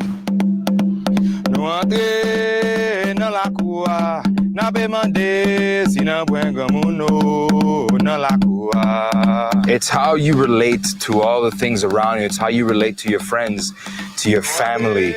It's how you remember those that came before you. It's how you relate to your environment and the trees. There are rituals, there are practices, but it's a very deeply personal thing. Bonjour, petit grand. Bonjour, papa. Bonjour, petit kaimato. It doesn't exclude others. To be Vodouisan doesn't mean you can't be Christian. To be Vodouisan doesn't mean you can't be Muslim. To be Vodouisan doesn't mean you can't be anything else, because the African cosmology says that we're all one, we're all the same.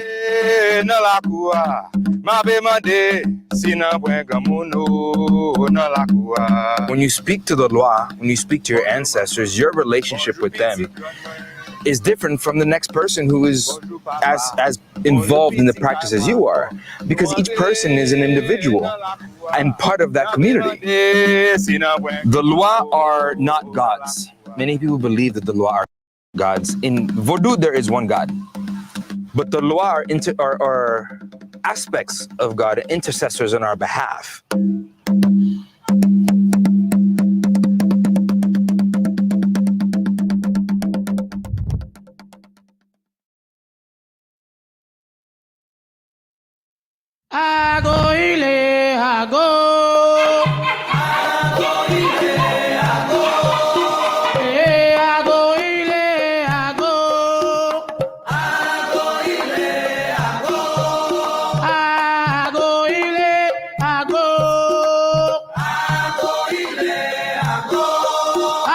There are over 3 million African descendants in Cuba, coming from 6 different subtribes: Bantu or Congo, Yoruba or Lukumi, Ewefon or Arara, Karabali, Ganga, and French Haitian. They have greatly influenced our culture and way of life. Here's Marisol Blanco representing Yoruba, Orisha, Elegua dance.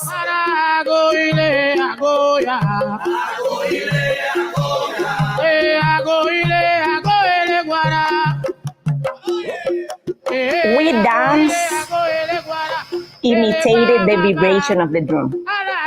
So when we dance, we transmit energy. When they play, they imitated the sound of the nature. So it's vibration with our feet, vibration way they play, vibration way they sing. All of them are energy. And it's about how we represent the energy of the nature. The water has spirituality, the river spirituality, the tree has spirituality, earth has spirituality. We dance representing those spiritualities.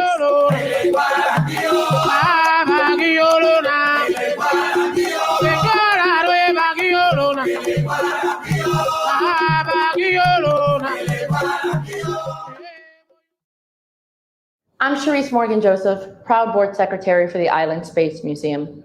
Please like and share our fundraiser, Magic at the Museum. We need you to stay involved and keep your support going. Text the word GIVE to 833-661-0534. And remember, this is your museum, so get involved. Thank you so much for donating. Thank you again from the Island Space Museum. Once again, if you have relics, antiques, memorabilia, and other old things that represent any of the themes you've heard throughout this event, please consider donating them to the museum. Give us a call at 954-999-0989 or visit islandspacefl.org/donate. Now for my other Caribbean passion, whether it's mud and paint or sequins and feathers, as a proud Trinidadian woman, you know I love me some carnival.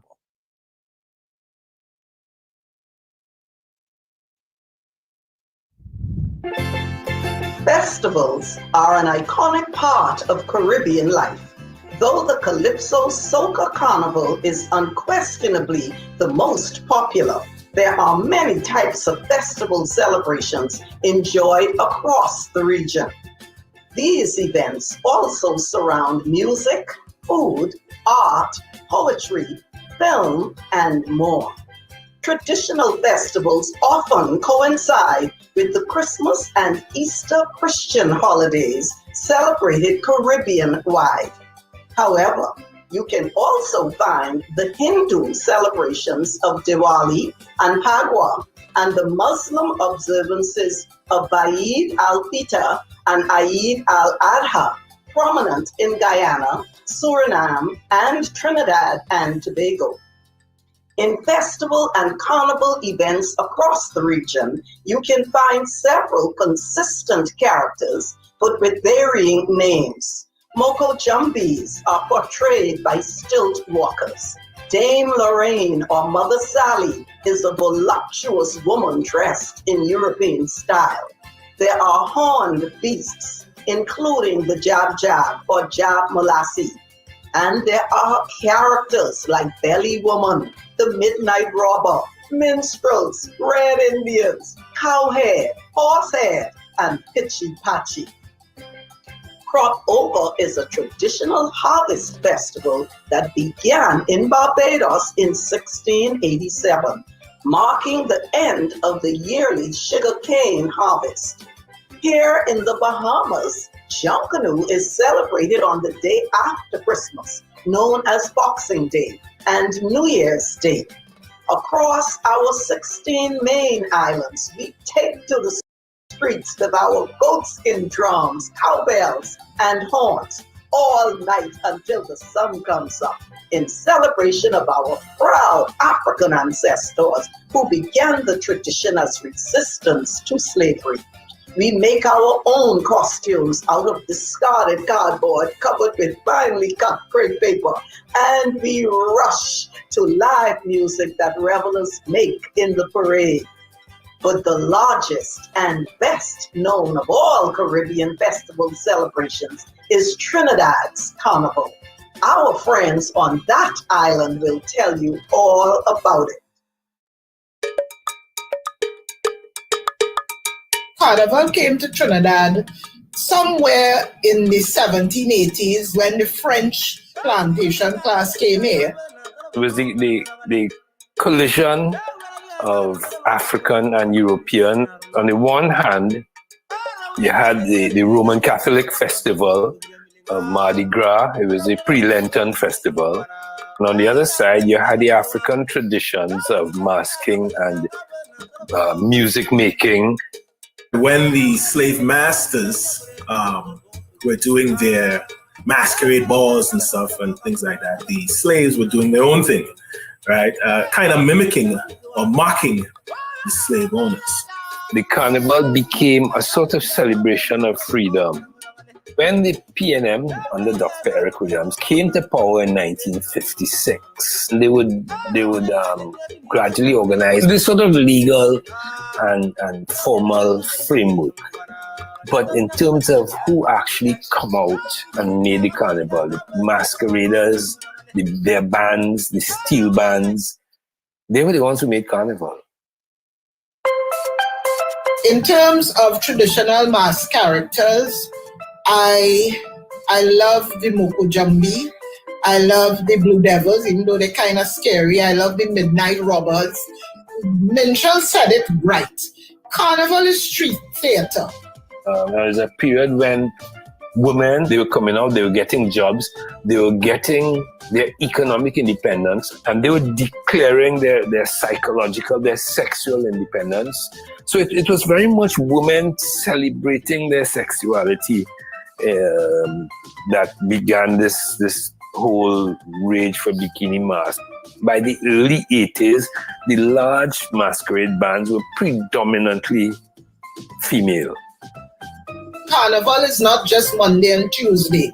It starts from right after Christmas, and over the years it has developed into several types of events. It's a whole 2 to 3 month season. So yeah, you have Juve, you have Panorama, you have Kiddies Carnival, you have Fantastic Friday, you have Dimanche Gras. Dimanche Gras is the Sunday before Carnival, Monday and Tuesday, when they have big shows in the Savannah where you see the King and the Queen and the winners of Panorama and the Calypso Monarch and all of that. Yeah, well, so you have Calypso, which is storytelling, talking about all things, politics, what's going on in the city, even comedy. And then you have Soca, which is the party music. The soca music came about because of Rash Shorty I, who decided to increase the beat of the music and mix it in with some of the rhythms of Indian music. And out of that, soca was born. I mean, the carnival in Brooklyn or the carnival in London or the carnival in Kingston, it's not the carnival in Trinidad. Playing mass in Trinidad is not just about your costume, it's an experience. So you can play mass everywhere, but you must come to Trinidad. Trinidadians have something to be very proud of, and I think that they are extremely proud of the product. As you'll find Carnival in Europe, you'll find Carnival in Canada, you'll find it in the States, you'll find it all over. Trinidad and Tobago is responsible for creating the only new instrument in the 20th century, which is a steel pan. That beautiful sound is coming from what would have been a discarded oil drum. You can't believe it. And that tells you of the creativity of the Caribbean people and my Trinbagonians.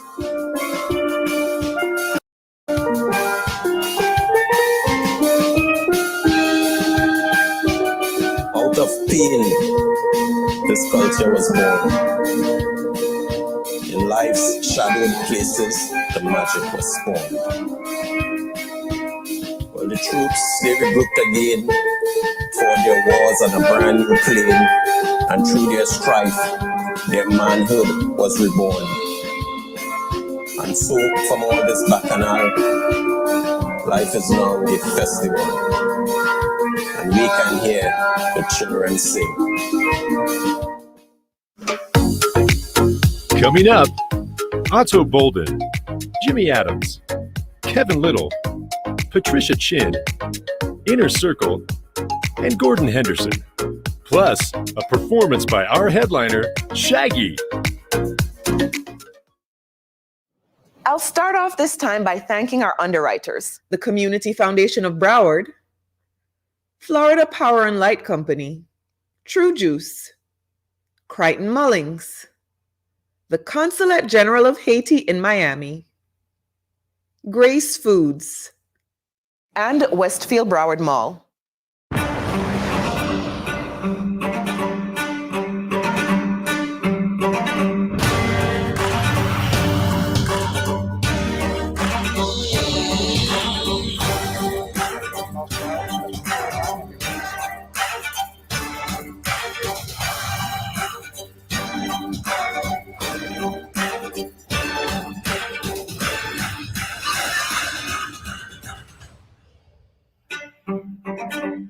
Father Reginald, the Rastafari Indigenous Village, Palanca, and Marisol Blanco, as well as Arlene Nash Ferguson, Heather Baldwin McDowell, Kim Johnson, Sizway C, and the Steelaway Band, thank you for helping us tell these stories.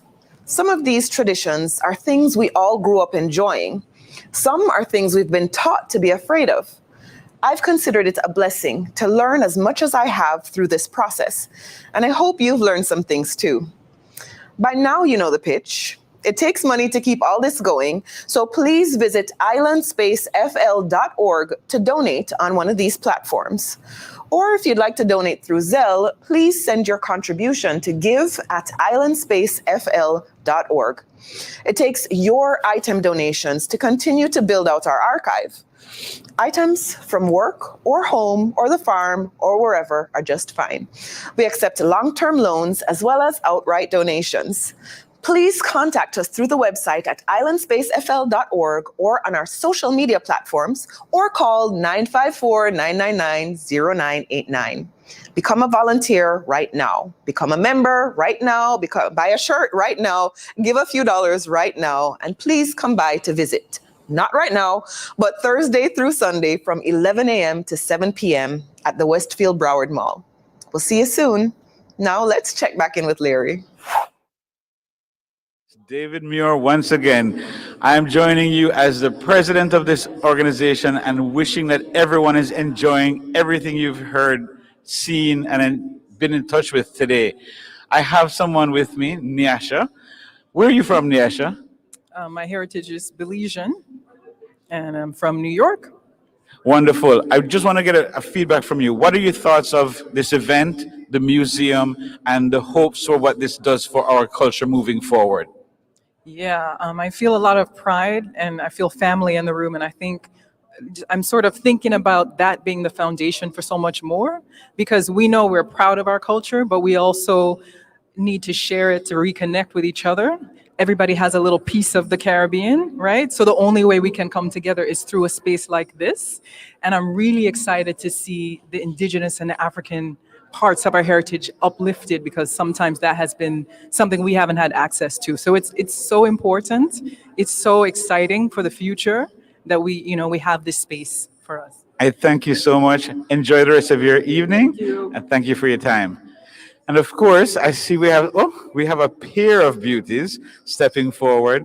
And I'm going to proudly ask, and where are you ladies hailing from? Not where you live today, where are you coming from? Cuban. Beautiful. What does this mean to you? These, by the way, are two of the performers that have participated in the program already. We saw them dancing. Well, one dancing and one was doing the narration, the background. So tell us a little bit about your thoughts of the space and how proud it is that you could be to participate in something like this. So we want to do something a little different. I'm going to speak to you in English, but I want her to speak in Spanish because I want the Spanish community out there, everyone in South Florida needs to come and support this very important museum. So I'll do the English part. This is unprecedented. This is historical. This is something that needed to happen. And it is so important to preserve our indigenous traditions, our Afro traditions, for the young people that are growing up, for the elders to know how they're being honored, for all of our traditions, for all of our islands to come together as one under a roof is of utmost importance. We have to unite, we have to be together, and we have to support each other. So I want that message to be told to our Spanish community. I expected to see a lot more Spanish representation here tonight. Yeah. And so we're going to call on the community to come and support. Claro que sí, Mile. Vamos entonces a hacer como solemos hacer entre hermanos. ¿Ya? Entre hermanos vamos a unirnos todos porque es muy importante que la generación nueva tenga este tipo de recinto. Yo soy maestra, tengo un master degree en tradiciones afrocubanas y hay veces me quedo asombrada como mis alumnos no saben de sus ancestros. Es tan importante que sepamos de dónde venimos, porque de dónde venimos, entonces sabemos cómo proyectarnos.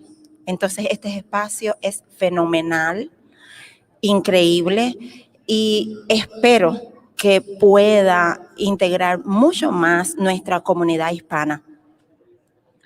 And I'm going to assume that that means this is as sexy as it needs to be, and we're going to move forward with all the power. So thank you so much. Sexiness to the world. Thank you. You're welcome. Absolutely. And next up, we have back to Larry, or is it we're going to another department? Back to finance. Let's do it. Este Island Space Caribbean Museum es para toda la gente de Caribe, los que hablan inglés, francés, español y también holandés. Es muy importante que nosotros hablamos de nuestra historia. Por favor, necesita su ayuda con dinero para continuar esta buena cosa. Hay diferentes maneras en que puede ayudar. Sell to giveislandspace.org, Cash App, $IslandSpaceFL, text give to 833-661-0534. Y también quiere hablar con las personas que hablan holandés, porque estas personas también son parte del Caribe.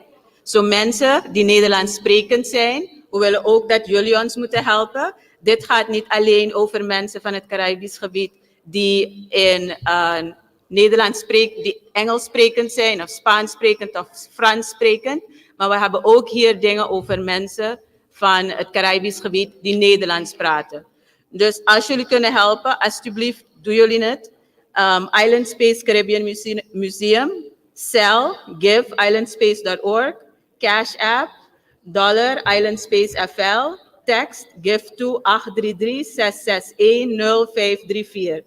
Alsjeblieft, we hebben jullie hulp nodig. Thank you all.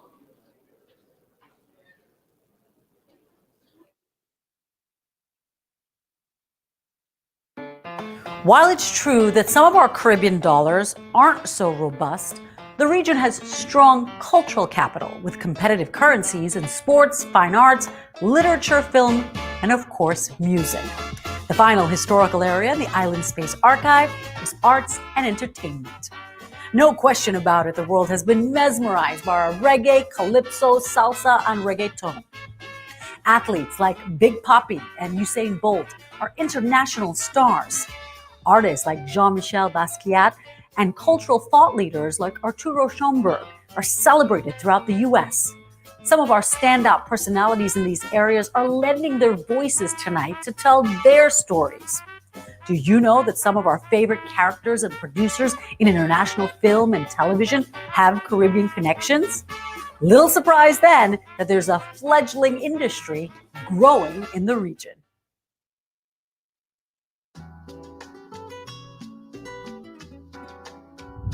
In the photo-ready Caribbean, movie cameras have been rolling for over a century. But the first country to get its act together as a regional producer was Cuba, where an early post-revolution domestic industry emerged. By the 1950s and 60s, films featuring Caribbean actors and films shot in the West Indies began to gain international attention. Familiar pioneers that found stardom were Puerto Rico's Oscar winners Jose Ferrer and Rita Moreno, Jamaican-American Harry Belafonte, and Bahamian-American Sidney Poitier, who was the first Black male actor to win an Oscar.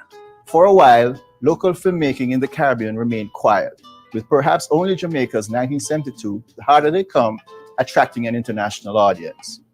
It was during this intermission, if you will, that the advent of television in the early 60s put Caribbean folks under the spotlight.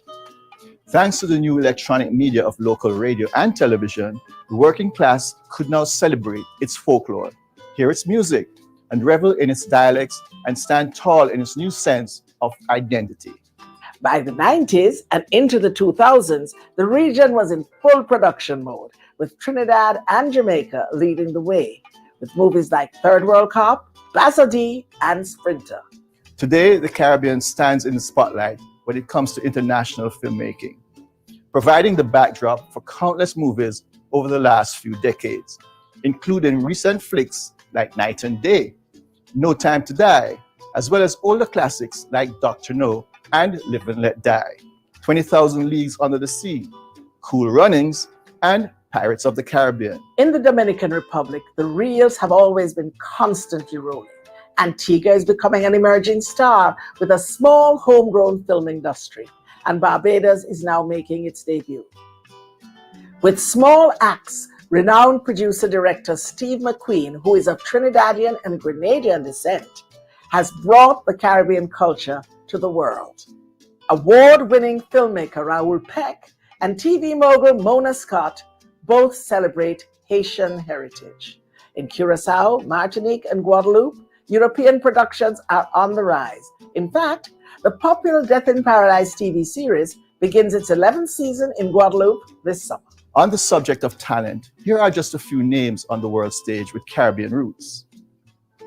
Cecily Tyson of Nevis, Antonio Garcia of Cuba, Esther Roll from the Bahamas, Garcelle Beauvau from Haiti, Jennifer Lopez of Puerto Rican descent, Letitia Wright of Guyanese descent, and Jamaican-Americans Madge Sinclair, Sherry Lee Ralph, Kerry Washington, Jada Pinkett Smith, and Delroy Lindo.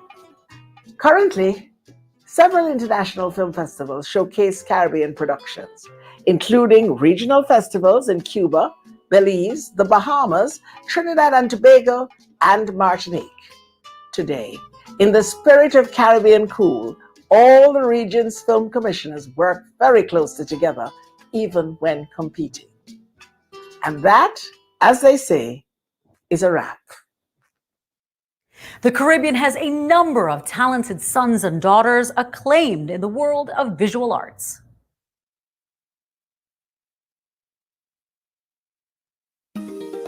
Like our story, Caribbean art is a rich tapestry of our blended cultures. It all started with our original people's expression through cave art. Then came the brush of colonialism. That's when the Caribbean canvas began to burst with landscapes, capturing the region's raw colors and lush tropical settings. Experts have theorized that because our contemporary artists use both colloquial and European forms, the result is a type of art that is quintessentially Caribbean. We see this fusion in our many standouts. Edna Manley, known as the mother of Jamaican art, was a sculptor trained in the British neoclassical tradition. Manley carved native woods to capture the essence of the political and cultural environment. Sheena Rose of Barbados has been commissioned for multiple U.S. public art projects. The noteworthy Jamaican family, My Family, of Barrington, Raymond, Janice, myself Basil, and Kai Watson, has presented works in sculpture and painting depicting 3 generations of artistic accomplishment. And I, Haitian-American artist Edouard Duval-Carrier, explore social and historical aspects of Haitian religion, culture, and politics through my work. One of our most famous artists is Jean-Michel Basquiat. Born in New York to Haitian and Puerto Rican parents, Basquiat's unconventional painting styles, scribbling symbols, diagrams, and mask and skull imagery popularized Black heritage in art. His influence and untimely death have made his work some of the most expensive black art in the world. Always up for thrills and excitement, West Indians love to watch their sports. And guess what? We're pretty good at playing them too.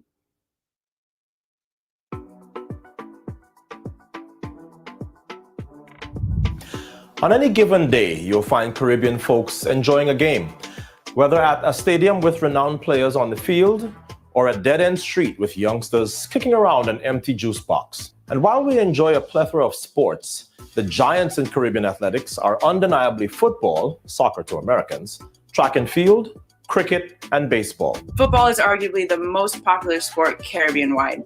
Although we love to watch it, only 4 teams from the region, Cuba, Haiti, Trinidad and Tobago, and Jamaica, have participated in the FIFA World Cup men's competition. The only Caribbean team to make it to the Women's World Cup is the Jamaican team, the Reggae Girls. In recent decades, international audiences became familiar with names like Usain Bolt, the fastest man in the world, and Shelly Ann Fraser-Price, the greatest female athlete of her time, according to World Athletics, both of whom are from Jamaica. But track and field is a dominant force throughout the Caribbean region.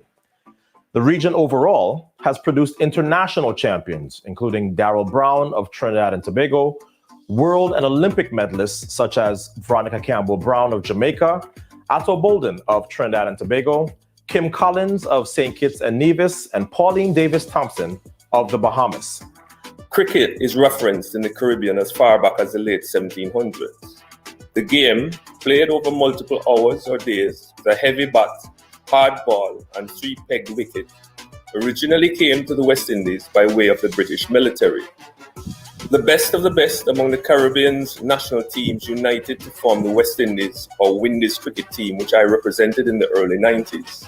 From the late 1970s to the early 90s, this multinational men's group was the strongest in the world, becoming the first team to win back-to-back Cricket World Cup events. Baseball was first introduced to the Caribbean in 1866 by way of Cuba and has become the most popular sport in Cuba, the Dominican Republic, Puerto Rico, and the Netherlands Antilles. In fact, the Cuban League was the first baseball league founded in Latin America. While a number of professional baseball players have been born in Caribbean countries, the Dominican Republic has produced more Major League Baseball players than any country besides the United States, including Julio Franco, Sammy Sosa, and David Ortiz. With a father born in Jacmel, Haiti, Naomi Osaka, who has in her career risen to Women's Tennis Association World #1, has brought greater attention to tennis in the Caribbean. A few professional players have emerged since the 1980s as well, including the Bahamas' Mark Knowles, once world #1 in doubles, and Haiti's Ronald Jean-Martin Agenor, who once ranked in the top 25 in world singles. Netball is a game similar to basketball, but with no dribbling or dunking action. First played in 1895 in England, netball has been adopted by many British Commonwealth countries. The game is now firmly established as the major sport of Anglo-Caribbean women. Regionally, over 10 countries play netball, and 3 of us are consistently successful at the international level. As a result, several players have signed with top league around the world. In fact, the Jamaican team, the Sunshine Girls, is currently ranked 4th in International Netball Federation World Rankings. Question: what do the following have in common? Bob Marley's One Love, Bungie Garland's Ready for the Road, Luis Fonsi's Despacito, Kevin Little's Turn Me On, Coffee's Toast, Ed Sheeran's Shape of You, and the Fugees' Ready or Not. Ready for the answer? They all have roots in the Caribbean. But the origins of our music date way back to the days of Kaiso, Mento, Rake and Scrape, Kwelbe, and Tubadu. And while you can still find remnants of all these in the islands, today's Caribbean music has touched every corner of the world.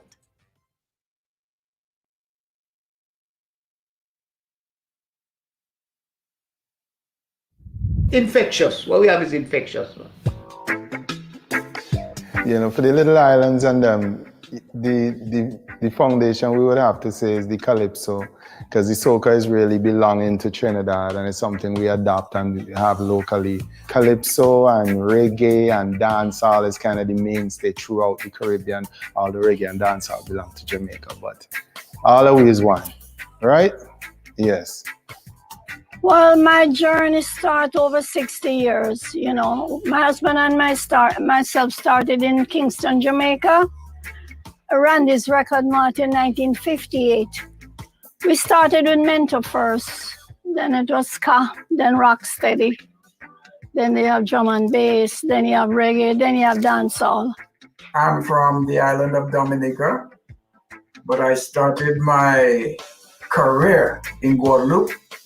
In Dominica, we have traditional forms: Bel Air, Mazouk, Jingping. In Guadeloupe, the Groka is probably the most traditional of the forms, and the more contemporary would be Begin, and much later, Zouk. I remember we used to sell a little 45 records. Then it become LP, then it become cassette, then it become CD, then digital, then now we have streaming. So I've seen the whole gamut of all the different ways of how you sell music. One thing that is evident is corporate America attraction to reggae music. Most of the people in the world, when you say reggae, yes, I'm thinking about it come from Jamaica. But two is more like I'm dealing with Bob Marley. They're looking more for the old school, the old school kind of old school way. from music from the 70s, some even ska. So that is what we would like to say to especially Jamaican musicians coming up, that you have to retain a little bit of your roots. Reggae LeBlanc is picking that up and using that to expand themselves, you know, calling the name modern reggae to their genre of music. Right. We kind of really became the melting point between Jamaica and Trinidad. That's what St. Vincent music really did on a world stage when Turn Me On came out, you know, and that's how we influenced the world with our music. Yeah. From the time the song came out, people were singing it over and remixing it, even before it became a #1 anywhere. Sometimes remixes come out and I don't even know about them. But the original song unto this day is still the biggest. Well, you know, when you have something good and people love it and they imitate it, it's good. Because we are the foundation. We are the true roots of the music. One thing I like about it is that it shows that what we started was good. When I go on these festivals around the world and I close my eye, you can't tell this white man up there playing reggae. For real. Because them swat the music to the T. For real. Every drum roll, every guitar pick, every sound them clone. I said, when a man have to go to them level, that man, a man really respect. Respect, there you go, respect again. And then the talk, the bad word, everything like you have to say, yo, Virgin, where you come from? When the foreigners come to Jamaica, they come because of our beautiful climate and our great music. They come for the rum, the food, the weed, and everything. And they really enjoy themselves and they bring back the music with them. The music, the soca music in St. Vincent. Well, the culture is really a lot of parties. St. Vincent used to have a whole month of street blockos every day until Carnival done. For 30 days, at least 40 days actually, because we would start in June and the blocko, the sound systems then will turn on. And boy, you could party every day. When school done, straight to a blocko, place rum for a whole month. You know, getting drunk. Rum is a major part of the culture for the music of soca in the Carnival. I must note that many people, we, the English-speaking people of the Caribbean, sometimes forget that there are many more Creole-speaking people in the Caribbean than English, maybe 4 times more. At first, I was very hesitant about singing in Creole. Many people look down on Creole due to slavery and colonialism, the dominant languages, be it French, English, Spanish, were the languages of the master. Many people thought that there was a need to cross over into what they called mainstream, and it was necessarily English. But eventually, at the time when we came out, there was an intellectual uprising among Creole peoples all over the world. People saw that as something different, something to be discovered, and that's what we've been doing ever since. Well, I think that's what made me unique, being from St. Vincent and being able to put that Caribbean accent, that Caribbean perspective on an R&B record. When I came here 40 odd years ago, all they knew was Bob Marley. I thought since they knew Bob Marley, they would have gravitated to the roots and culture. No, but it was a dancehall because it was similar to hip hop. The founder for hip hop, Kool Herc, he came to Jamaica because he had relatives there and he loved the sound system. So I guess that's how we connected with the hip hop crowds. One of the things for me about the music is how it affects other people around the world. At that time, when we make a song, we weren't even thinking about the world. We make a song thinking about the environment in Jamaica. When you realize that song is taken from Jamaica and it can go into Zimbabwe, but it's people. It can go into Uzbekistan, wherever, The same people. A lot of people don't know the places that we have been. We play on an island, Forward Island, population 2,900 people. You know, when people come to the show, 2,500. Everybody, everybody. I remember this. We were in Eastern Europe, Lithuania. So when I reached this little town, right on the Baltic Sea, a little town named Ventspils, I never forget it. So look at me, a man come with my damn fret now and say, dreadlocks, reggae, Jamaican. Anyway, our time come now. Man, they go rock it and give the people man some dancing thing and everybody and tell them about Jamaica thing. When the show done, man, me and man run come here. Oh, thank you. Yeah. From now, I will always have reggae. That's life. I would like to be remembered as someone who came from a very small island at a time when small islanders were considered as the inferior portion of the region.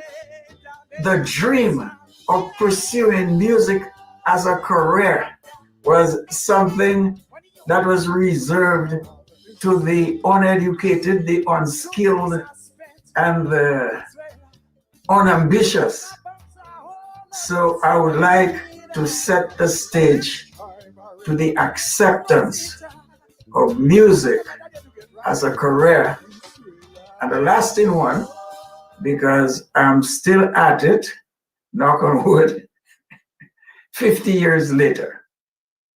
Yo, what's up, guys? This is your boy Kevin Little, and right now I want to just send my love and words of encouragement to my people of St. Vincent and the Grenadines.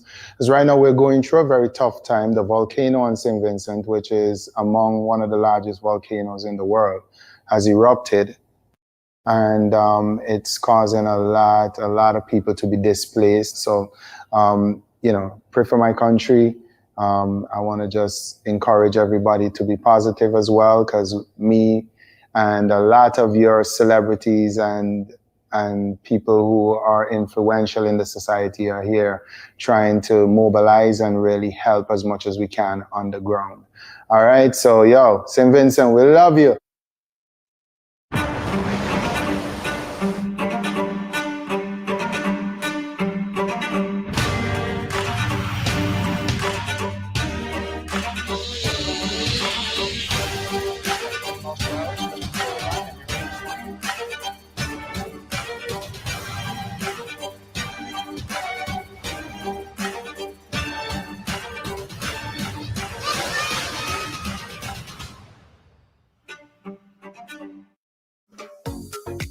Coming up, a performance by diamond-selling, Grammy Award-winning reggae artist Shaggy.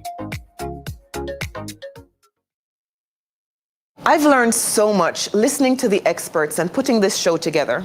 Thank you to Patricia Chin, or Miss Pat, of VP Records, Gordon Henderson of Exile One, and Kevin Little and Inner Circle for sharing your perspectives on the music we all love.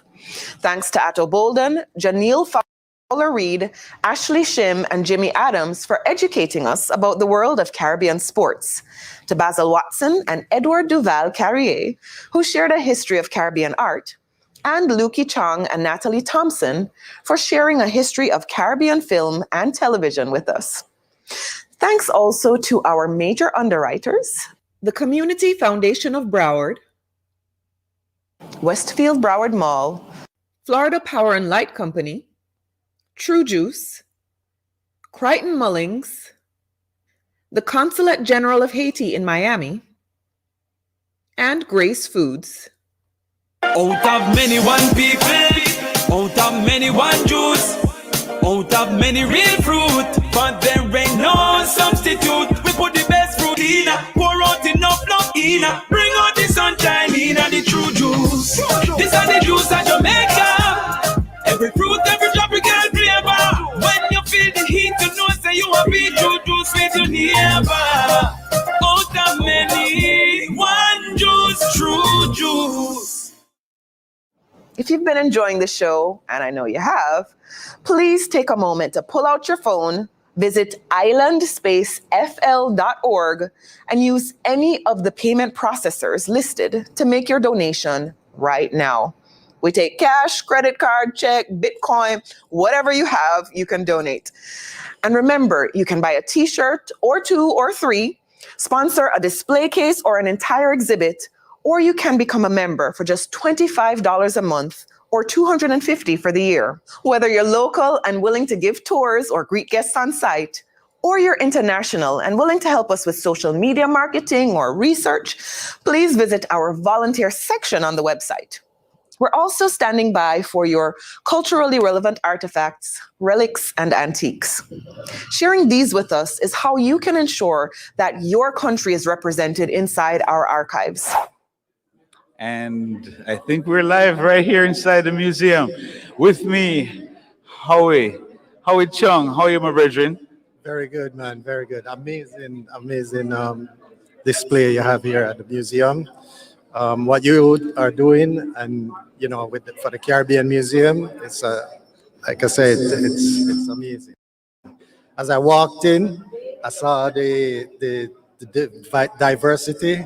I saw sports. I saw Latin. I saw culture. I saw music, of course. Yeah. That was important to me. But very, very nice. I'm impressed. And just for clarity, being in the music industry, being from VP Records, being a partner and helping us to stream this, how does this make you feel that you are a part of what we're doing? It makes us feel proud. It makes me feel proud as a Jamaican, as a part of the Caribbean community. Yeah. Beautiful. Thank you, Howie. Appreciate love.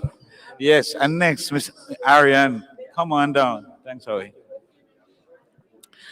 What a beautiful lady. I want to know, where are you from? What's your heritage? Hardgo David. I am from the islands of the Bahamas. Watch out, Bahamas representing, looking very cute. I have to mention that you were a big part of the beginning of the museum. You helped us to do a lot of the research and to develop what we have here. How does that make you feel, being now in the space and seeing what has finally come together? To be honest, as a self-proclaimed Caribbean regionalist, it is inspiring, exciting to see this come to fruition, because I was there when it was just an idea, and now it's here. And so I'm excited to see it grow as much as possible. And lastly, what do you think this means for the people of the Bahamas?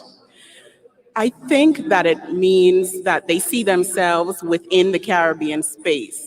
So there's like a lot of drama about where we stand. And so to see us represented in a museum about the Caribbean, I think that it gives us a space within the region. Thank you so much. Thank you for being here, and thank you for your participation in building this space. Miss Vicky, join me. I want to ask you, what is your cultural identity? I would say I'm Jamaican American. And as a Jamaican American, what do you think about what you've witnessed here tonight, the event, the museum, and where do you think we should be heading next? I would say that I was raised in Broward County. I've never missed or not been a part of my culture by living here in Broward County. We have a rich Caribbean culture here. We get to get the foods that we want to eat. We get to be around the people we want to be around. We get to learn about different cultures. So it is a flagship for me that we have this museum. And I just beg that people kind of search your houses, search your grandmother's curio, her break front, and see what's there. Search your father's garage, because we need to leave our cultural stamp, and there's not a better place to leave our cultural stamp than in Broward County that has just a diverse Caribbean culture. I really thank you for that. I have one more question. As someone who I see supporting artistic endeavors, what is your personal connection to art, and what would you think we could do to improve what we're doing here in the museum? I would say that art is the main thing that defines my culture. Like the color, the music, the beat, the rhythms, the smells, the foods, just all of those things creates who I am. And there's nothing more beautiful to see other cultures. Like right now we're looking at the art from a man from Haiti, and we see the similar cultures, we have similar words. So I say that art is our defining factor as Caribbean people. I thank you so much. And as I'm being told to wrap up, I will tell you that even though I agree with all you said, I'm looking at beauty. The people are beauty. I know that part of what has inspired me in my art is beauty, and I'm looking right at beauty. Thank you for all of you who have come out today to be a part, whether you're online or you're here in the museum. We truly appreciate your time, your attention, and your giving. And I believe we're going right back to the next segment. So thank you, thank you, thank you for all you've done. But don't forget, we need your dollars to sustain what we've built. So thank you. Ladies and gentlemen, thanks so much for spending your evening with us at Magic of the Museum, Island Space Caribbean Museum, where the Caribbean comes ashore. South Florida is a perfect location because all of the Caribbean is represented here. French Caribbean, Dutch Caribbean, Spanish Caribbean, and the English-speaking Caribbean. We really appreciate your contributions that you have made, the people who have turned up on location tonight to enjoy our red carpet black tie experience, and for those of you who have logged on to watch us tonight. We still need your help, and we are pleading for your contributions. As I said, we need $10,000 to keep the doors open each month. We really need your help. We really need your contribution. No matter how small, please contribute in any way at all you can.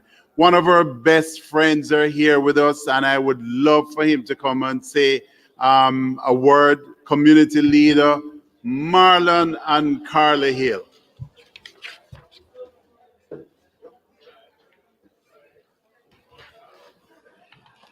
Muy buenas noches, Carla. Hello, good evening, everyone. Thank you so much for joining this really historic event. We're so proud of Island Space. It is the first in the nation, I think. First in the nation, dedicated to telling the stories of Caribbean people, or arts, or culture, or history, or heritage. It's very important that we invest in our stories. You know, my family's from Trinidad and Tobago, and your family's from? I think you got that the wrong way. I represent Trinidad and Tobago by way of my family, and married a Jamaican. We have a mixed marriage. My condolences. My condolences. But to support the effort, please go to Island Space Florida, Island Space FL. You can do it Zelle, you can do it Cash App, GoFundMe, PayPal. Go to the website, use your debit card, use a check. What else you can use? Oh my gosh, Cash App. Only US currency though. We don't want any currency from Suriname. We don't want any currency from Panama. We don't want any currency from Barbados. We want US currency to support the efforts here at Island Space. It's important for us to invest in our stories and our heritage, not only today, but tomorrow. And in all seriousness, it really is important for us to share these stories with our family and, of course, people across the nation. Caribbean people have contributed so much to the fabric of the U.S., and I love that this museum looks at everyone's story, English-speaking, French-speaking, Creole-speaking Caribbean, from across the islands. We have so many people that have made the Caribbean special and have contributed just marvelous contributions to the United States of America. That's really important for us to share. So Island Space Florida, please make a donation, tax deductible, 100% tax deductible, to supporting the work of the museum, Island Space, right here in South Florida, but also telling Caribbean stories all across the world as well. So go to islandspacefl.org and make your donation today. And if you have artifacts that you're able to donate to the space, that's important as well. We tell our history and the things that are important to us, the things that are, oh my goodness, cherished. You have a couple of headpieces to donate. I have a cup. Wow, call out. I do have some carnival headpieces that are very near and dear to me, and I guess the only people that I would consider donating those items to would be our Island Space. But seriously, those things are important to document our history here in this country and the Caribbean worldwide. Thank you for joining us here tonight. islandspacefl.org. Thank you so much.